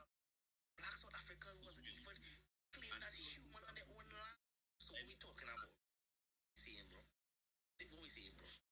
Seeing, bro. And a nice little exercise I saw with this whole conflict, the conflict. Ronnie, come on. When I finish here, come and ask your question that you're supposed to ask from last time. Like we move on. At least by the end, we should move from this. But a nice thing that I saw somebody talking about with this conflict is, and Mr. Basically said it there. When you hear somebody say that the entire thing is occupied land, they say the entire land is occupied land from the river to the sea. Yet they're telling you about two-state solution. Understand that those people are lying to you. They don't believe there is a two-state solution. So there's no ceasefire for Israel to have a ceasefire because there's no negotiation to be had because they don't believe that Israel should exist. They don't believe there should be an Israeli state there. So you cannot talk about negotiating with Israel when you don't believe that Israel should exist. And that's the position many people have. Israel never existed. Well, go tell them that. They're there right now.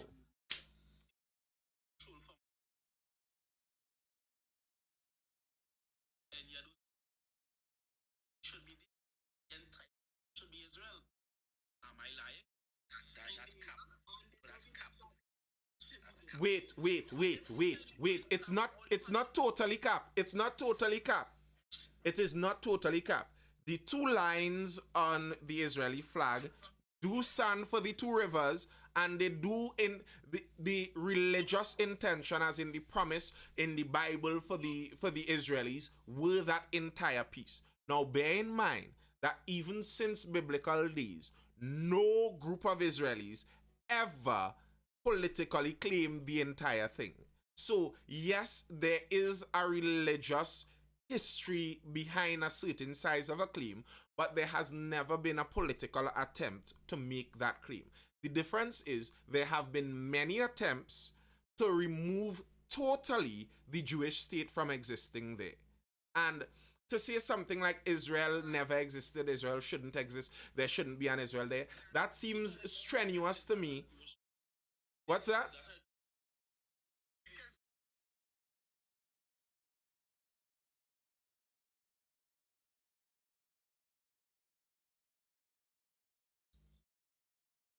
Jewish state. Again, on I hope all is well, Kermac. Probably mute your mic there, but I think you're on a raid.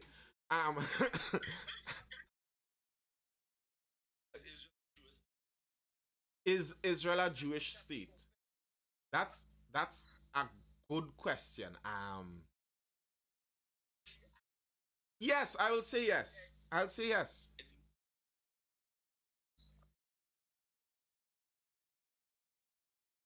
that for me as a Jewish state, all Arab nations, 100% full of Arabs have other people.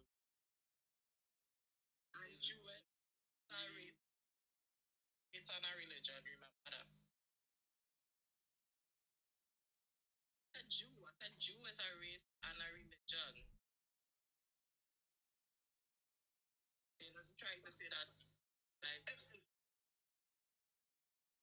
Jewish state Mm-hmm. is to retire from Islam. Unless they say that. What's that? To recover Islam. Well. Mm-hmm. Mm-hmm. You see, this is kind of this is Kermac, bro. The raid coming through. The raid coming through. Um, this is some of the issue I have with some of this discussion. Like when you're talking about you're not an anti-war person. Many of these settlements happened because wars were lost.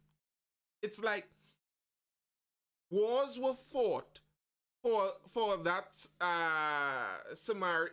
that West Bank region. They fought for that and they lost. And after the loss happened, settlements began happening more. See, so come on. That's what Russia do. Kermac, you're talking to we, bro?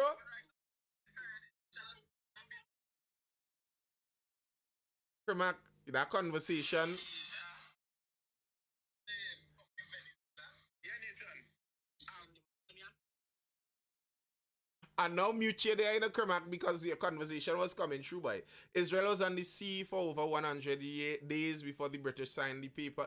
Yeah, Opal, I was reading what you were saying. Yes, Britain had a lot to do with the Bacchanal happening there, as Britain had a lot to do with the Bacchanal happening in India. As Britain has to do with the Bacchanal happening with Guyana and Venezuela. Yes, right, yes. British history has caused quite a bit of Bacchanal. That is true. It is partly to do with some of what the British did, but it's not totally just the British fault because it's just the history of the land too. The history of the land is that there have always been people living in the land, but the people living in the land were never the people who controlled the land. So you could talk about indigenous. The Jews, Israelis, believe that historically they were indigenously there, that their foreparents cleared the land and had it as the Holy Land of Israel way back when. And they were removed from that land. And when they were removed, way back 2,000 years ago, less than 2,000 years ago, when they were removed, other people moved in and there were other people living there. So there were always people living there, but the people who were living there were not the people in charge of the land. They were not the owners of the land. It's like Trinis that lived in Trinidad before 1962. You lived here, but you didn't control the land. Even if you had a lease for land in the country, it was owned by the British Empire. And that's how people in that area lived for thousands of years. In fact, that's kind of how most of the world lived. The empire controlled the land. And if the British Empire, like Tobagonians have a grouse about this too. They seem to not be happy that Britain gave them over to Trinidad. But you can't do anything about that. That's how the history worked. The people in power had the power to give the land that they controlled over to who they wanted to. And they did. The Spanish and the Portuguese split up the world and called it half and half. They did.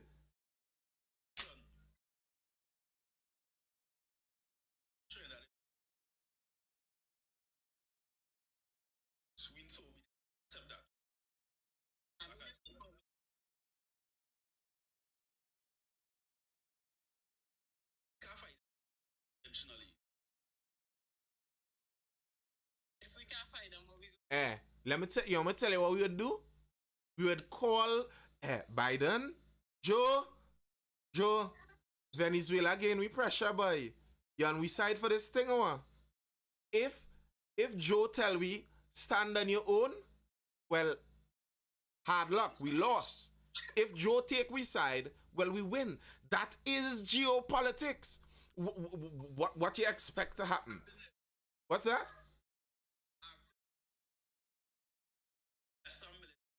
Yeah. Yeah.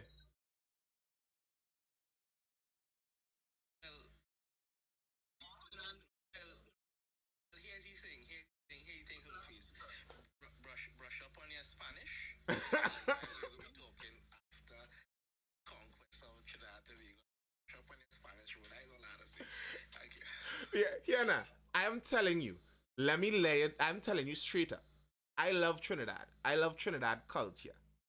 But if Venezuela announces they're invading Trinidad and we have no backup, I am not dying for a piece of dirt in Trinidad, you know.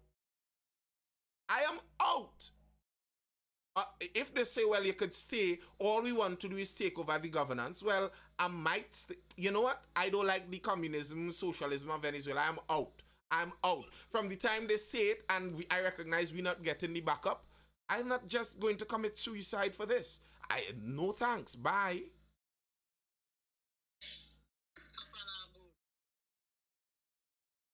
No, Ethan. Yeah, Krim. That's a question. It sound like you was in a car having an intense discussion there, but you were hearing pieces. Oh, so was admitted. Should get into this now. Just out of support and say. What be the position now? World War. And Iran supports Palestine. But it will be a world war, and that's what many people are worried about. And that's why the United States is attempting to do such a show of force, because the last thing anybody wants is for that conflict to widen. As it is right now, it's Israel fighting semi-territorial groups. Hamas, you barely would call Hamas even a government. If it's Israel fighting a full country, and then another country joins with alliance and another, that's where the worry comes. You don't want it to be that if Israel is fighting there and Lebanon joins in, Syria joins in to defend them, then Iran joins in, and the US has to join in to defend, because Israel would not be able to fight all of their Arab neighbors. It's not going to work. So the US jumps in to try and defend them, and Russia jumps in to help back up Iran. But then if Russia jumps in to help back up Iran, that pulls Russia away from their front right now in Eastern Europe. And that might cause some of the other European countries, if there's a hot conflict now between Russia and the US, other NATO countries would have to pressure Russia. So at the northern end of Europe, that's more war there. And then if European countries jump in against Russia, Russia may be begging China, please help us jump in on our side. And China may attempt to jump in. And if China jumps in on one side or the the other, that causes India to get really shaky because India is right next to China. But India is also right next to Pakistan, which is a Muslim country. And India is a big ally of Israel, especially this nationalist India that exists right now. They are big Israeli allies. So they may join on the other side with the United States. Bear in mind, India has nukes too.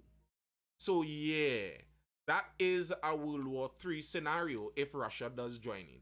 Gregory Selby says, I think World War III has begun. Well, I made a video about this a couple weeks ago where I said, when they're talking about this in history, if this does end up sparking into a global conflict, and 50, 60, 70, 80 years from now, they're talking about World War III, very likely right now we would have already been in World War III. It's not like when World War One started. World War One started with the assassination of the Archduke. It's not like when he was assassinated, someone came and announced that World War One started. That's not what happened. They looked back afterwards and decided that was the starting point. So yes, World War III can kick off from this. Many people are legitimately worried about that. Me too. I don't want a World War III, and very likely many of us who are complaining about the ties that we have to Israel and what Israel is doing and what Israel isn't doing. Bear in mind, if a world war kicks off, almost surely we are allies of the United States, whether we like it or not. And if you end up having to fight, which side they're going to throw you on?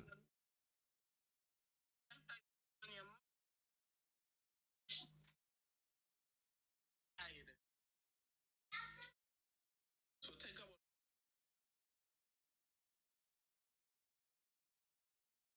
Russian ally. Take our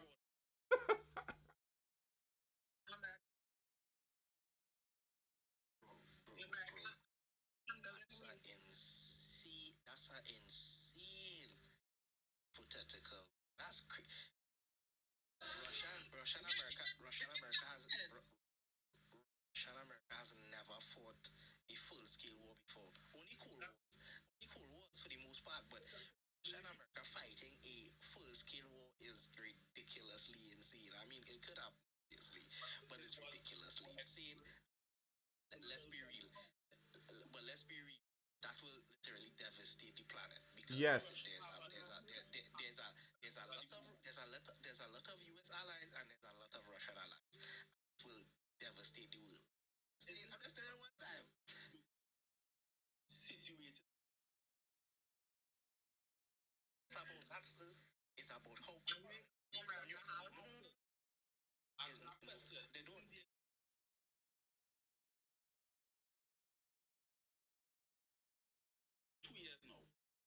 But you know how many nuclear submarines are in the Caribbean Sea?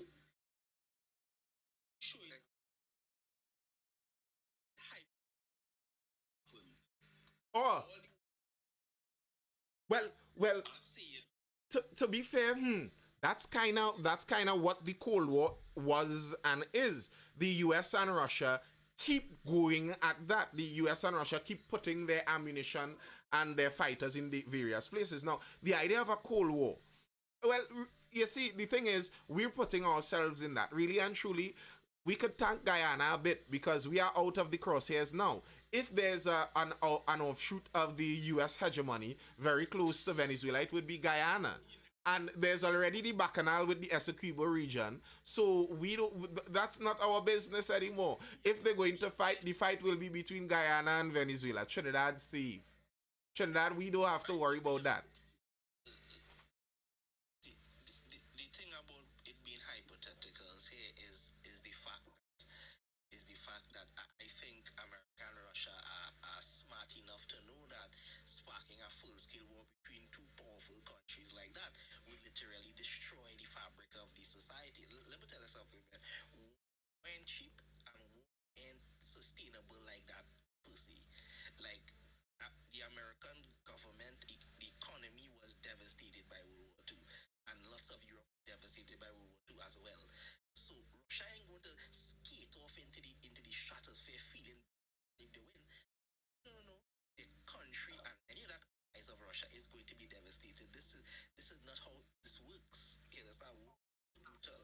Kevon, Easy thing. that point you make in there, Kevon, I regularly say that there's technology, there's war technology out there that I'm sure we don't know. Like I remember, and this one I'm talking about is already decades old. They were talking about the rods from heaven or something like that, where they have, what was the rod made of? I can't remember the material. Some heavy metal material, tin rods, and they have them in satellites, and they just release them from a satellite. No explosive anything in it, and it just drops with the power of gravity and drops on a pinpoint area, and it does the damage of a massive bomb. Tungsten, yes, Reeve, you know the thing, man. Tungsten rods, yep. And there are those things out there. There are those things out there. Mutually assured destruction, Sylvan. And that's what I think is the problem many of the other superpowers may have with the US fighting. The general reason many of the superpowers didn't fight each other through the last 60, 70 years is because of mutually assured destruction. Mad. We have nukes, you have nukes. If you launch your nukes, we launch our nukes, everybody dead, mutually assured destruction. The problem is now, what if somebody else has a weapon that could kill me before I could launch any nukes? And they're sure enough that they could take my nukes out of the sky because there is laser technology now that they theorize may be able to shoot out those ICBMs and other missiles. The problem is that I think China now is developing some supersonic further missiles and all of that. So the technology is raging forward. I think though, and I know it's not popular. I know the popular rebellious thing to say is the US is nonsense and the US bad and the US ain't no good. But if we're talking just plain facts, look at the money spent. I don't think in a pitch battle, a full pitch battle, a battle between the US and any other military in the world would even be close. I don't think it would even be close. The problem is you don't win wars with pitch battles. It's not just about pow pow pow, I see you, you see me. It's a drone cannot hold a street. You know, it's like Israel is bombing Gaza. They were bombing Gaza for weeks now, but at the end of the day, you cannot take over Hamas in Gaza with bombs and drones and airplanes.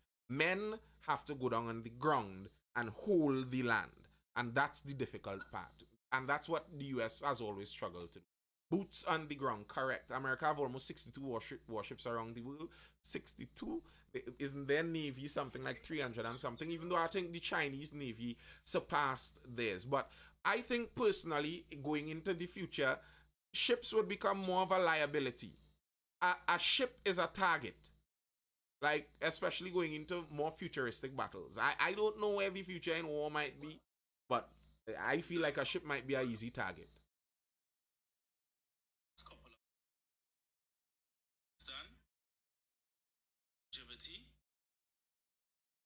It technology you have. Guerrilla. A more conventional warfare. And this was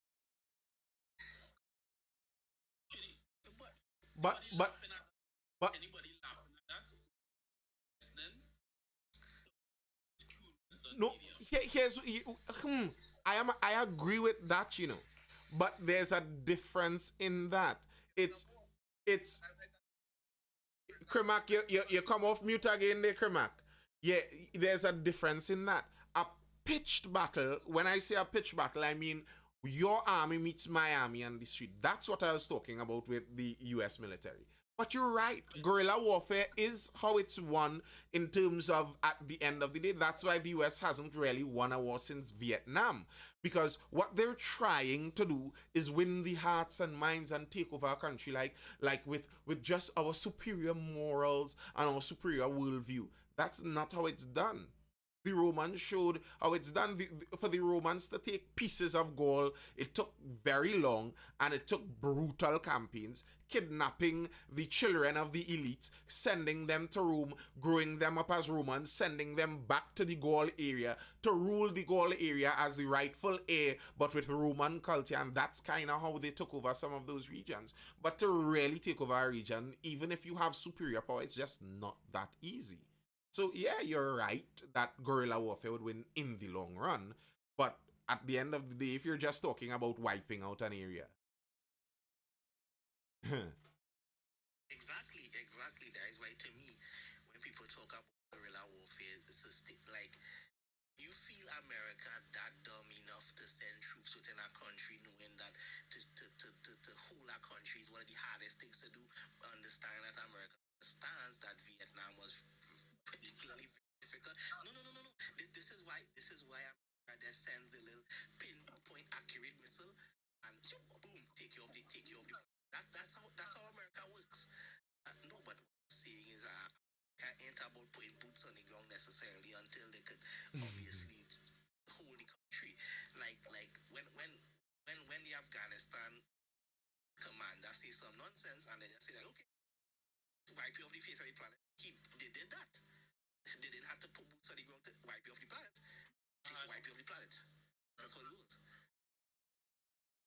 Troops stand. That the bomb physical on fighting it. Teamed up. Shockwell Alliance. They had physical team all special force. And when they had the physical boots on the ground, they had the upper hand. It's just you cannot win like that. Let me show you why you can't win like that. Okay, you kill out one troop, all the militants in this troop, but they have children, and those children are growing up with a bitter hatred for you. And in 14 years, the 4-year-old is going to be 18. And the US was in Afghanistan long enough for more 4-year-olds to grow up into adults hating them. That's why those things are so difficult to win. Generally, how they win them is killing everybody. And you don't want to do that because you're in the modern world and you won't look right. You won't look good if you wipe out everybody. But like what Israel is doing in Gaza, there as many people are highlighting. Even if Israel successfully kills every single person who identifies as a Hamas member, would they have no relatives? Would they have no friends, no neighbors who would see what is happening and be turned into an extremist because of that? Build up their hatred for Israel and the United States by proxy, and they're the next generation of freedom fighters or terrorists according to how you see them? How do you solve that beside wiping everybody off the face of the map? It's not something very easy to solve like that. It's not about looking good, Springer. Well, it is for the United States. They try. Their aim is almost all the time to win and to look good at the same time. That's what they're trying to do. All right, Ronnie, what's the next topic? Jump in quick. The 2 minutes gone. And rush, no, the 2 minutes ain't going yet, the 2 minutes. And just want just end up again. I will see, because with technologies and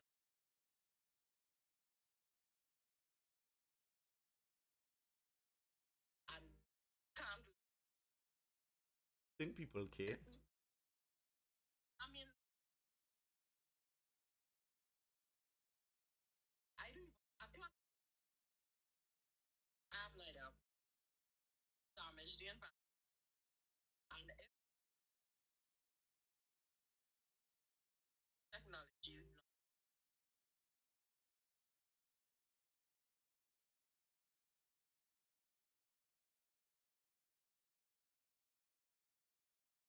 I hope that an actor.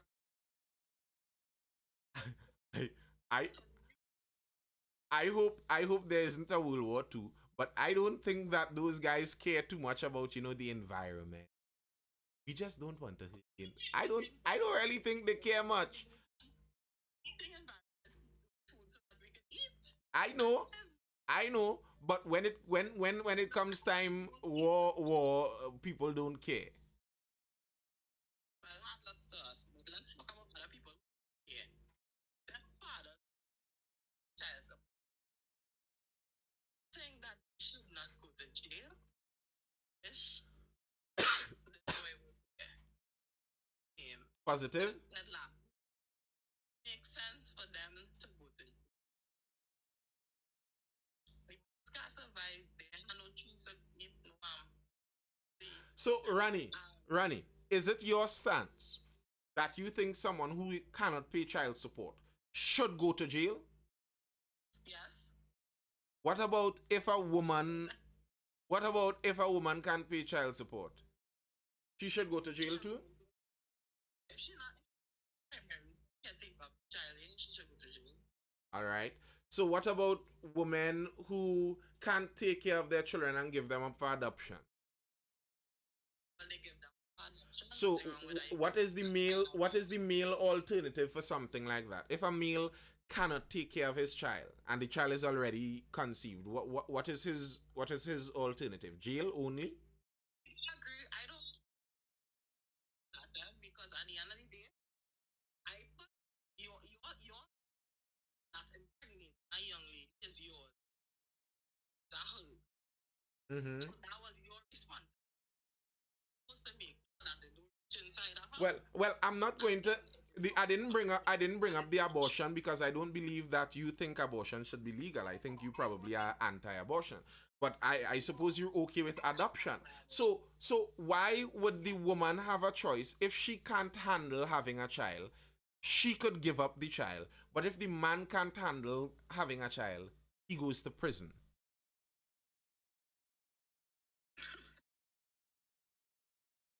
How is that fair? I don't. If the Adam have think that adoptions should be agreed upon by the two people, I think that I don't mind. no, I think that somebody should be able to give up their. If a mother could give up her right to be a mother all on her own, then a father should be able to do the same. A father should be able to sign away his fatherhood rights. He doesn't want to be a father. I think just in the case when the mother gives the child, he doesn't have any responsibility on the child either. But I disagree one should be able to make a decision for two people did together because the child didn't come about with a child with mother make a child. It doesn't have a father in the situation. So two people make the child they have to bear the responsibility. They have to decide what they think is the best for that child. My thing is with the prison. One, what's the purpose? I don't think imprisoning a father like that is going to benefit society in the long run. And the reality is you're going to put a man who cannot pay for his child in prison with violent criminals, etc. I don't think that benefits society. One. That's one. And two, I am interested in the fairness aspect of it. So if it is that once a man impregnates a woman from the point of conception, he has lost all control over him having any say of his responsibilities of fatherhood, then the same has to bear true for a woman. And there can be no abortion, there can be no single parent adoption. You have to keep that child and mind that child unless you and the father decide to give them up for adoption. And if that is the case where both of them are legally required to hold their responsibility regardless of any extenuating circumstances, then fine. That's fine. But if you have it, you have it one way, and that's the problem that feminism has created in the modern world. They have created many things with that kind of one-way punishment, where you've created it where you remove the social and legal punishments from the woman's side, but you leave them there on the male side. That doesn't make for a healthy society. Just to find a child? No, I just said what the alternative is. So if you wanted that, so, right, here are the two options I'm giving. You either have it that you're okay with abortion, etc., and then the man has the option to legally sign away his parenting from birth. If he decides that I am not the parent of this child, he's legally not the parent of the child, and it's his right. That's the option one. You could choose that. Or two, you could choose that legally they both are required to hold that responsibility. And there's no abortion option. There's no adoption that you could give the child up to with only your decision. It has to be both parents consenting to adoption. Other than that, you mind the child, both of you. That's what the legal requirement could be. I to give up something. I got mentioned in what happens child to their school is I do I just see any of your options really making sense either. Like second one, but the first one where it's like you give up. I didn't child and you want to burst, so why you should go? Well, the only reason I said that is because the woman has the option to do that. You wanted to feel good too. You wanted to feel the bursting too. So you shouldn't have the option to give it up, just as the man shouldn't have the option to. It cannot be one way. That's my problem with it. And to focus only on the man is you're making it one way. And I don't buy the narrative that somehow fathers don't want their children while mothers want their children in general society. That's not true. You have both of them. So oftentimes in situations when the father isn't there, there are other extenuating circumstances, and to just hold that and throw the man in prison for that, I don't think it's necessarily a good thing, especially when you're allowing it on the other side. Like to me, I'm thinking about this. If you have a child and you lost your job, you're supposed to go to prison for that? Just time and never tell them have interest in child talking about yeah your child is a job. I don't expect jail for You know what was the societal fix for all of that, Ronnie? The societal fix for all of that was women didn't sleep with men who were waste men. The, the women are the gatekeepers. So if no woman sleeps with a bad father, there would be no bad fathers. Women select the fathers of the next generation. Women do. So if you want to solve that, the ideal to solve that, yeah, so go blame the woman. Yes, blame the woman. If you sleep with a waste man, whose fault is that? that's true. And that like to be given. That's not what I said, Ariel. That's not what I said. And have all the responsibility. That's not at all what I said. I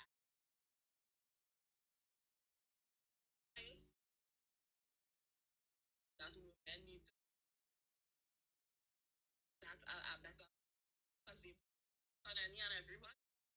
Well, So and you see the social way some of these things worked was that the punishment for a woman for choosing a wrong man was suffering with your child.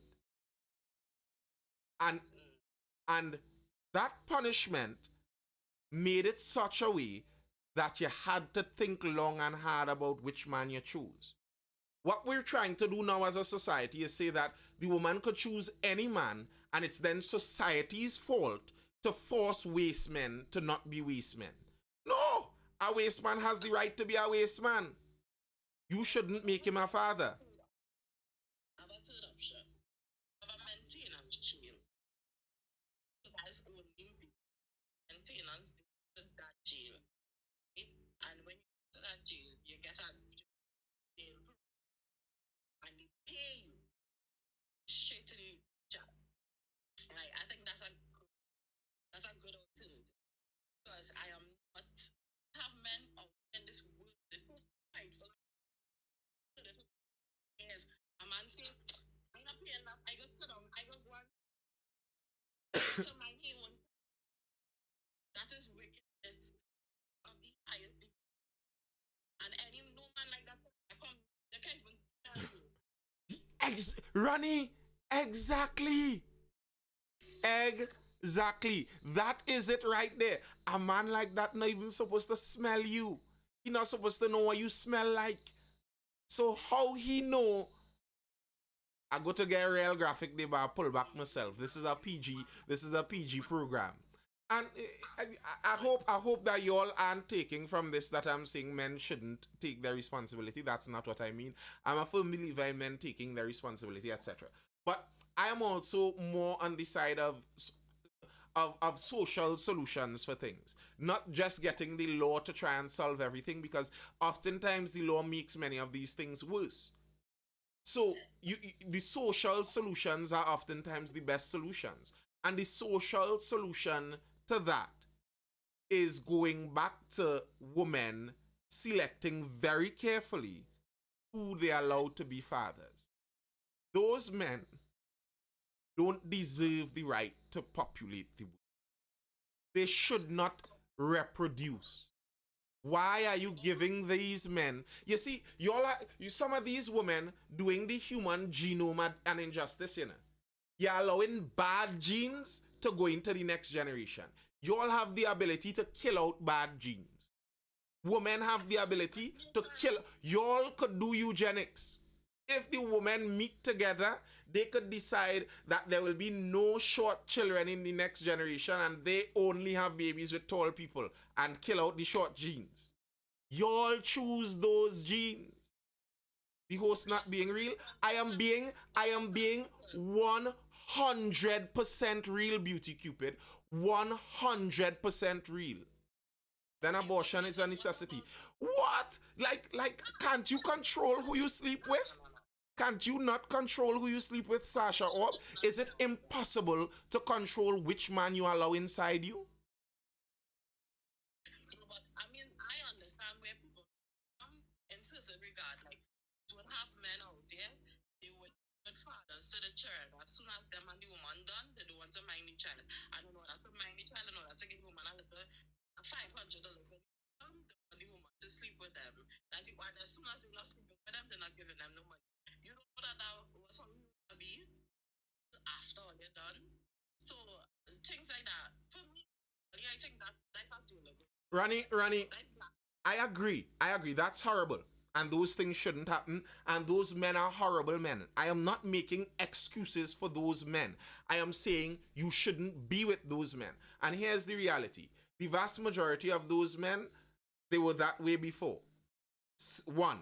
Two, if you married that man, forced him into a contract where he risks selling out half of his life, a lot of those problems would not have existed.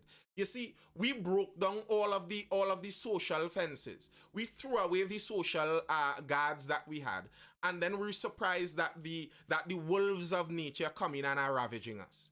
We threw away the social fences. We broke down social fences from a side. Break down this one. Marriage, what is that? Throw away marriage. No sex before marriage? Who said that? Throw away that. What? Do that? Listen to father? No, what is that? Have a wholesome family and listen to parents? No, what's that? Arranged marriage? No, what's that? Throw away all of that. We break down all of the fences. Free sex for everyone. And then we're surprised when the wolves of nature come in and we're struggling with it. No, we broke down the fences. The thing is, we can't try to artificially create a legal legislative system to fix that. It's not going to work. All you're going to do is end up with horny men in prison. That's all that's going to do. Nothing wrong with that. Yes, I'm married with a child, Beauty Cupid. The man that died in prison 2 months ago on maintenance, who explaining that to a child, exactly. And you're looking at it from the woman's perspective, Ronnie, that, okay, there are bad men out there who do things to spite the woman after, and they should pay maintenance. But there are women who do things to spite the man, and the idea that a maintenance law could get him in prison, there are women will use that to imprison their men because they are that spiteful. Are you denying that or doubting that? I'm not doubting. So that's why the prison, for me, the prison isn't the solution. The solution isn't in the legal sphere. This is a social issue. It's a socialist. That's what I said. The solution is daddy helps you choose the man. The solution is you don't sleep with that man till he signs a contract of his life away to you. That's what marriage is. He has signed a contract of his life. I signed a contract to my wife. So she's sure when that baby pops out, he has to take care of this child. He literally signed a contract about this. So if you take care of the child, So if I don't take care of the child, she can literally draw out from my net worth. She can sign away things from my life.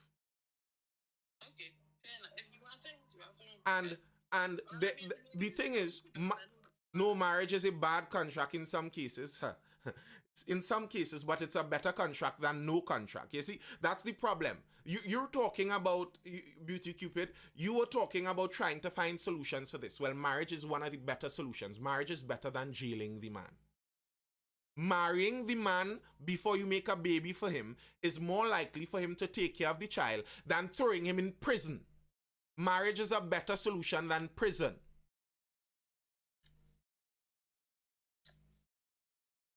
And if you married the man before, you very likely wouldn't have been in that same position.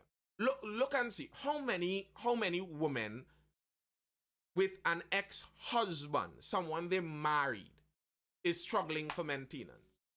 It's generally not the same. Most of the struggle for maintenance is baby daddy. That's true. That is so true. But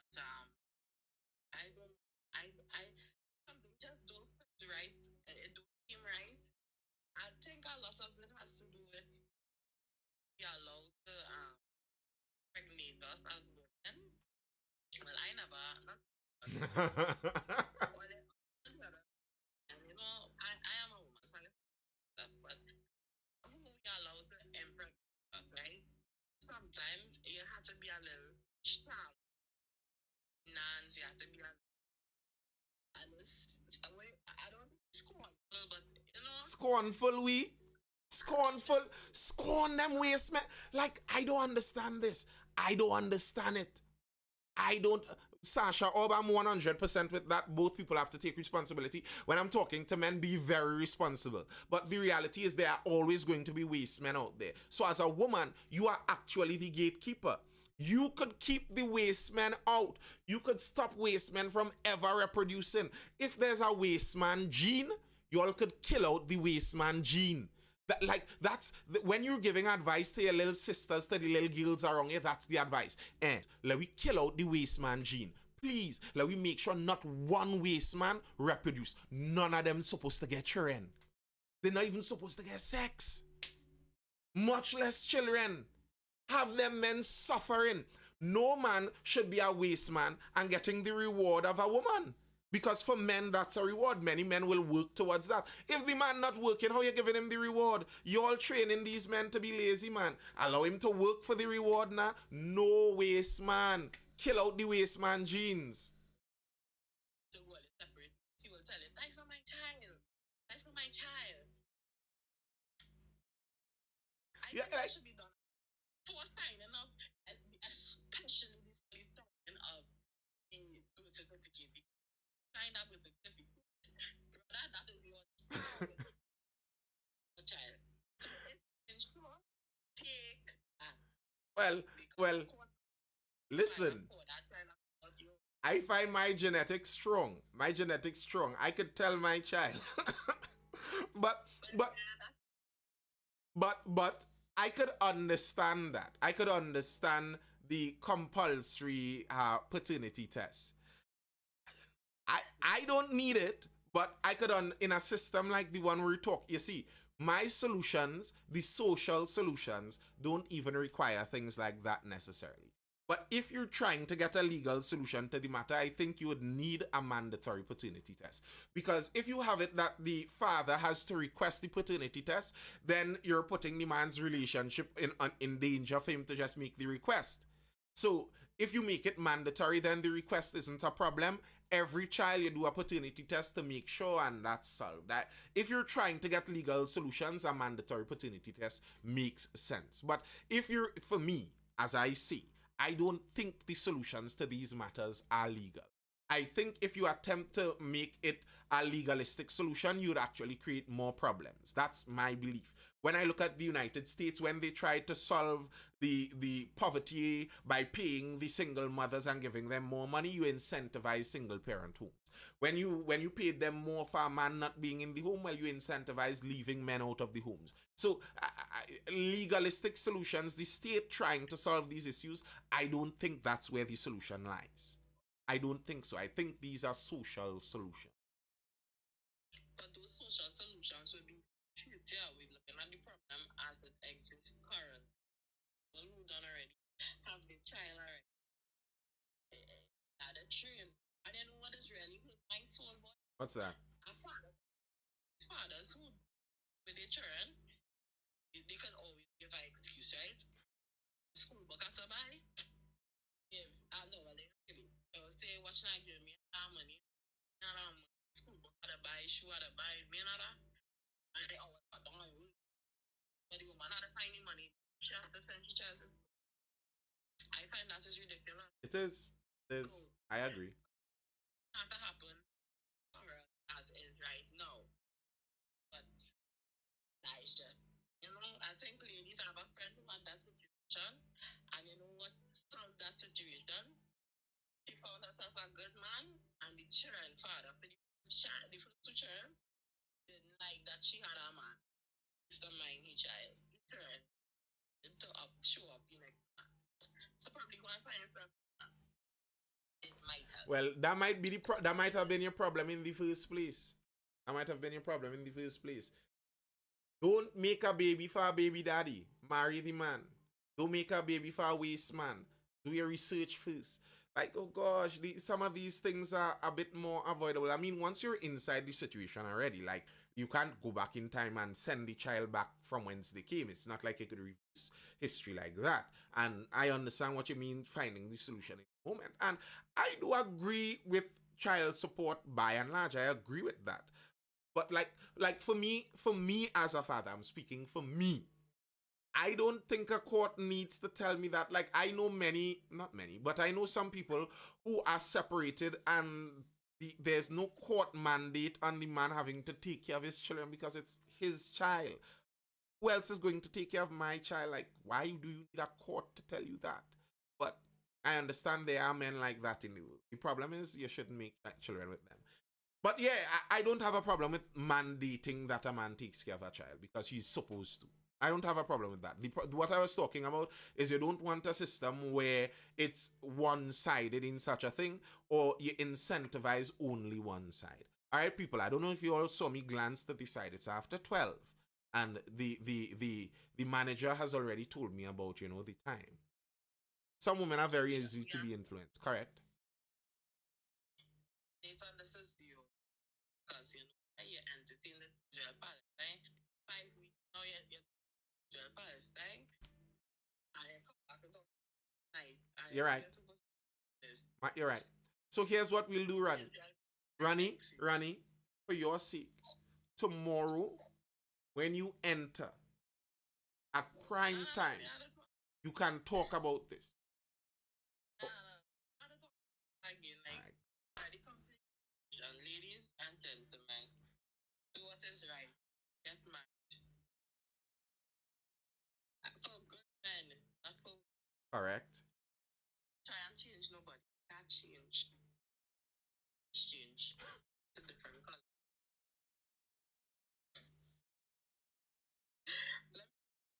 I have to go to work. Not pressure. Who's that?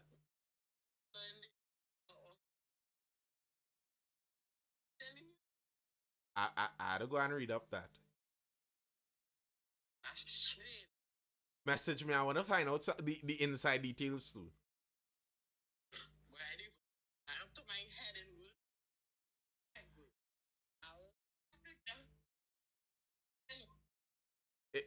Is not RL is not just the red man with gold chain. Is the man with the wife beater. If he in a wife beater, leave him. Wife beater and 3/4, leave him be. Leave him be. If the man already have a baby mother, leave him be. Leave him be.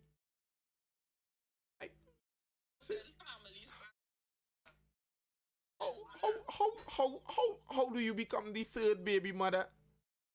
Oh, like, oh, like you shouldn't be the first baby mother. You must be wife. I'm the wife and father of his child, not baby mother. But okay, you're the first one at least.